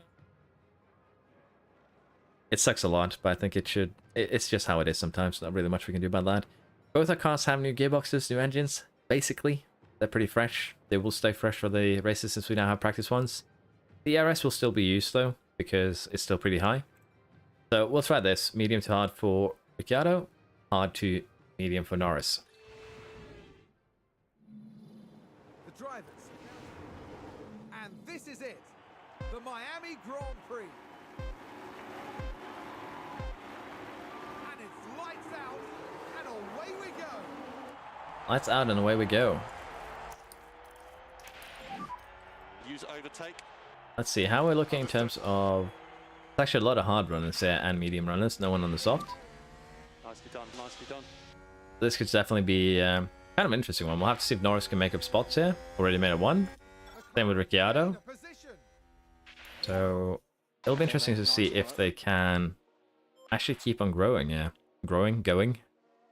Getting up into the high positions, if you will. Let's speed things along a bit here. This is actually one of the few tracks where I have a tendency to run out of fuel. So please yell in chat if I'm doing something stupid. It would help me out a lot, really. We're going to go back to neutral, I think, for both. Should be okay. I'm surprised that Ricciardo was actually able to overtake. Wow, you don't need the overtakes at all, do you? This is kind of silly. We're still in a good position now. Ricciardo has up to 7th. Potential climb. Norris is kind of getting left behind here on those hards, though. Might need to push a little bit to make sure that he does not get completely left behind here. Sacrifice a bit of fuel. Try and hang on, really, until those mediums start to go. But it doesn't really look viable, honestly. We're going to have to sacrifice the entire ERS battery to make that even potentially a thing. And even then, we can't really hold on. So I think we're just going to have to back off there. It would have been great if we could do that. If I had the front wing here, I'd assume he might have been able to. But just won't be able to without it. Just doesn't have the speed or the pace. Never mind, he fixed it on his own. I don't know how, but I assume Joe got slowed down somehow. It's good for us, though. I'll take it.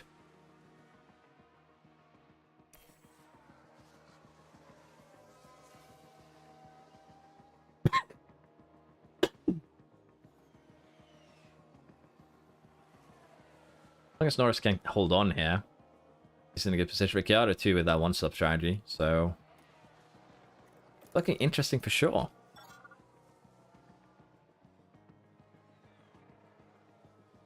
Now Ocon is in danger of getting left behind here. We are losing time to Bottas, Paris, and Hamilton though, but that's okay. We're not supposed to be able to catch up to them anyways.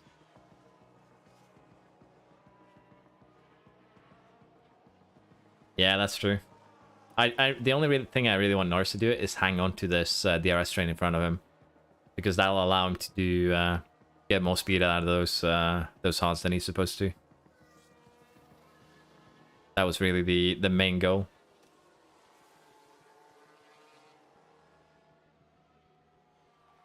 Alpha Tower regained a place.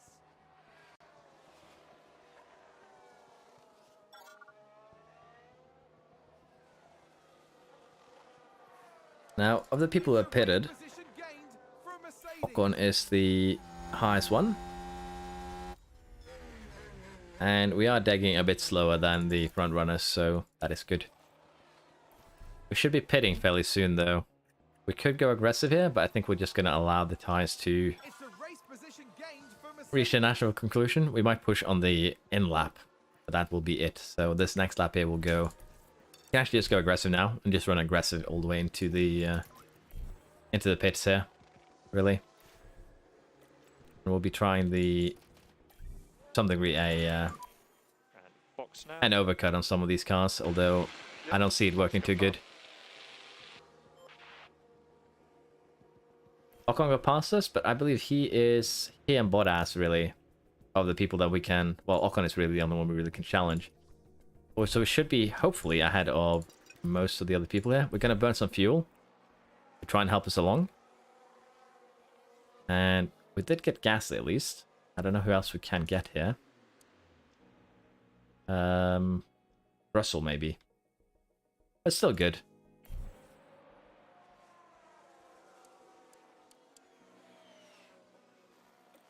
Should be able to get Russell once he pits.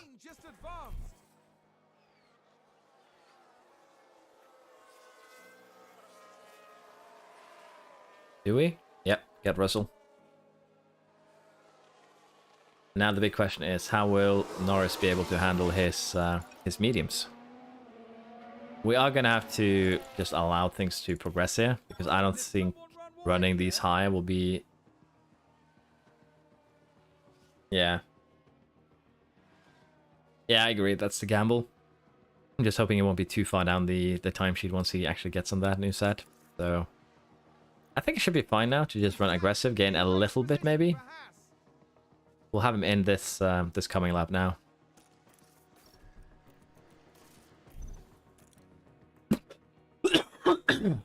Excuse me, didn't mean to sneeze or cough directly into the mic.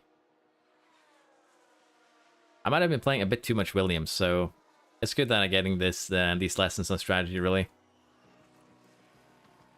I've been too focused on the two-stopper for a long time. Now we'll have to see exactly how the lap times develop here. Once Norris gets his times in.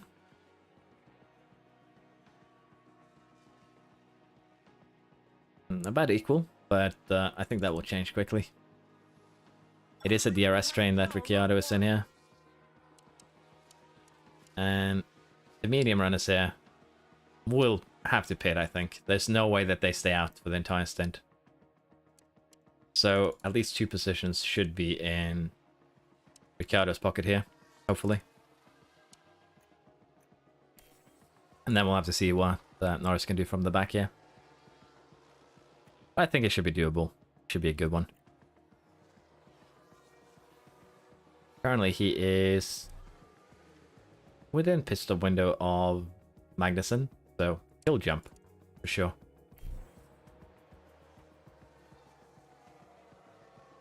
Yeah, I played Motorsports Manager a little bit when it came out, but I didn't get super into it really, so kind of regret it. It seems like a really fun game too. But again, all help is appreciated. Don't get that wrong. Feel free to come with any suggestions that you have. I'm very happy with them. I at least like to have the option. Norris is back up into the points. Ricciardo is 8, which is good. And currently 7th and 9th. And we'll have to see here if these hard runners are gonna maybe jump ship and go soft. I don't think they will. Maybe they will. You have a crash on track. Let's just slow it down in case we get a safety car here. Tsunoda in the pits. I assume that was him then crashing. Yeah, no safety car. Now let's look at this. The focus on Tsunoda.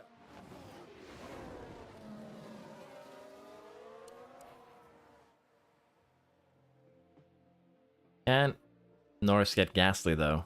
Should be able to. Lap's almost in a second quicker, so he has been catching up to him. We also have a bit of extra fuel here that we can potentially start to burn. Speed things along. Let's do that. And I don't think anyone ahead of us is going to pit. So it's just holding on to the positions that we have. We're not going to be able to get Hamilton for sure, unless he has a crash. So it's protecting ourselves against that Magnussen and Gasly behind. which means that we could sacrifice Norris there and slow him down a bit to make sure that the cars behind stay behind. But we have gotten a gap here now to Gasly, so we should be able to win the fight with Magnussen, I think. And with that, I think we go balanced there. Could also try and save a bit of tire, because I believe Magnussen is on pressure ones. So if we're going to make a move here, it'll have to be towards the end. Let's see if we can save a little bit of ERS on Norris without losing ERS. And that will be the goal here. We might have to push a bit on the fuel to make that work. But Magnussen is actually quite quick on those mediums, sadly. 8 and 9 are looking a bit more likely. I think we'll be happy with that, honestly, because if we push now, there's 3 laps to go. We are looking in danger from behind, so I'm just going to allow them to DRS each other, really. 8th and 9th is still good. Sounds like a spin. Magnussen got us there with the fresher tires towards the end. Even if we push these, there's a risk of puncture. And there you see they're actually getting really, really close there, so could be a bad one. There we have Russell coming up, and this is now onto the last lap. Let's have Norris just push fuel, push everything. Don't actually have any ERS to defend with, but we're going to have to try and do everything we can here. I'm just going to deploy for... Sorry, defend for Ricciardo, deploy for Norris. That works. They're actually the other way around now. That's actually perfect for us. Potentially that means that we can keep them behind us, but it's going to be a bit of a stretch on the... Charles Leclerc is today's winner. Oh, looks like we might be good. Can we keep him off us until we get to the line? Yeah, good. 8th and 9th. I'll be happy with that. So we are boxes for that. Not 7th and 8th, but still acceptable. Don't get me wrong. 6 points. Of course, we would have gotten that for 7th alone. But that's still respectable. Ferrari still doing good. 1st and 3rd. Verstappen 2nd and 4th. Sorry, Red Bull 2nd and 4th, not Verstappen taking 2 places. Mercedes 5th and 9th and 10th has to be disappointing for them. Valtteri 6th and Magnussen 7th. And next race we'll actually have an upgrade too. So that should make things more interesting.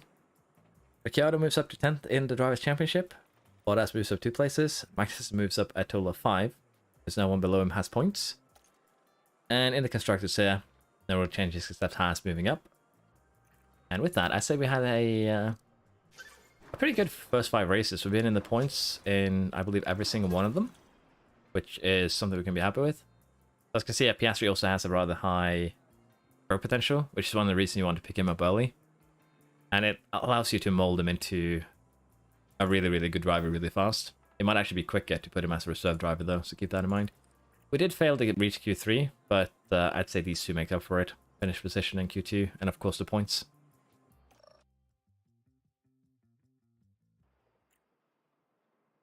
So with that, we are going to end it here. We're going to put a point in cornering for Ricciardo, though, before we leave.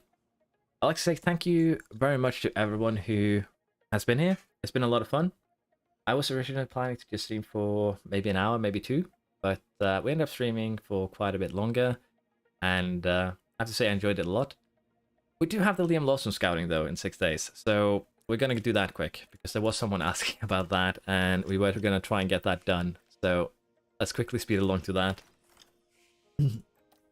Liam Lawson here, and performance-wise, he's decent, but the thing is, aggression, you can't actually see how high the number is, so there you have him if you want to see him. I guess we'll end it here then. Thank you again very much for everyone who has been here. It's been a lot of fun. Thank you for keeping the chat alive. And thank you to OG Zilla, who handed out a bunch of memberships. So, pretty good. Thank you very, very much. Hope you've enjoyed. I'll be doing some work on the Discord now, and probably getting a few other things done. I believe I have a video that needs to be released. So, I'll be getting that done. I'll be leaving the stream open for a couple of minutes here. So, if you have something you want to say, please say it in chat, and I'll try and respond before I leave.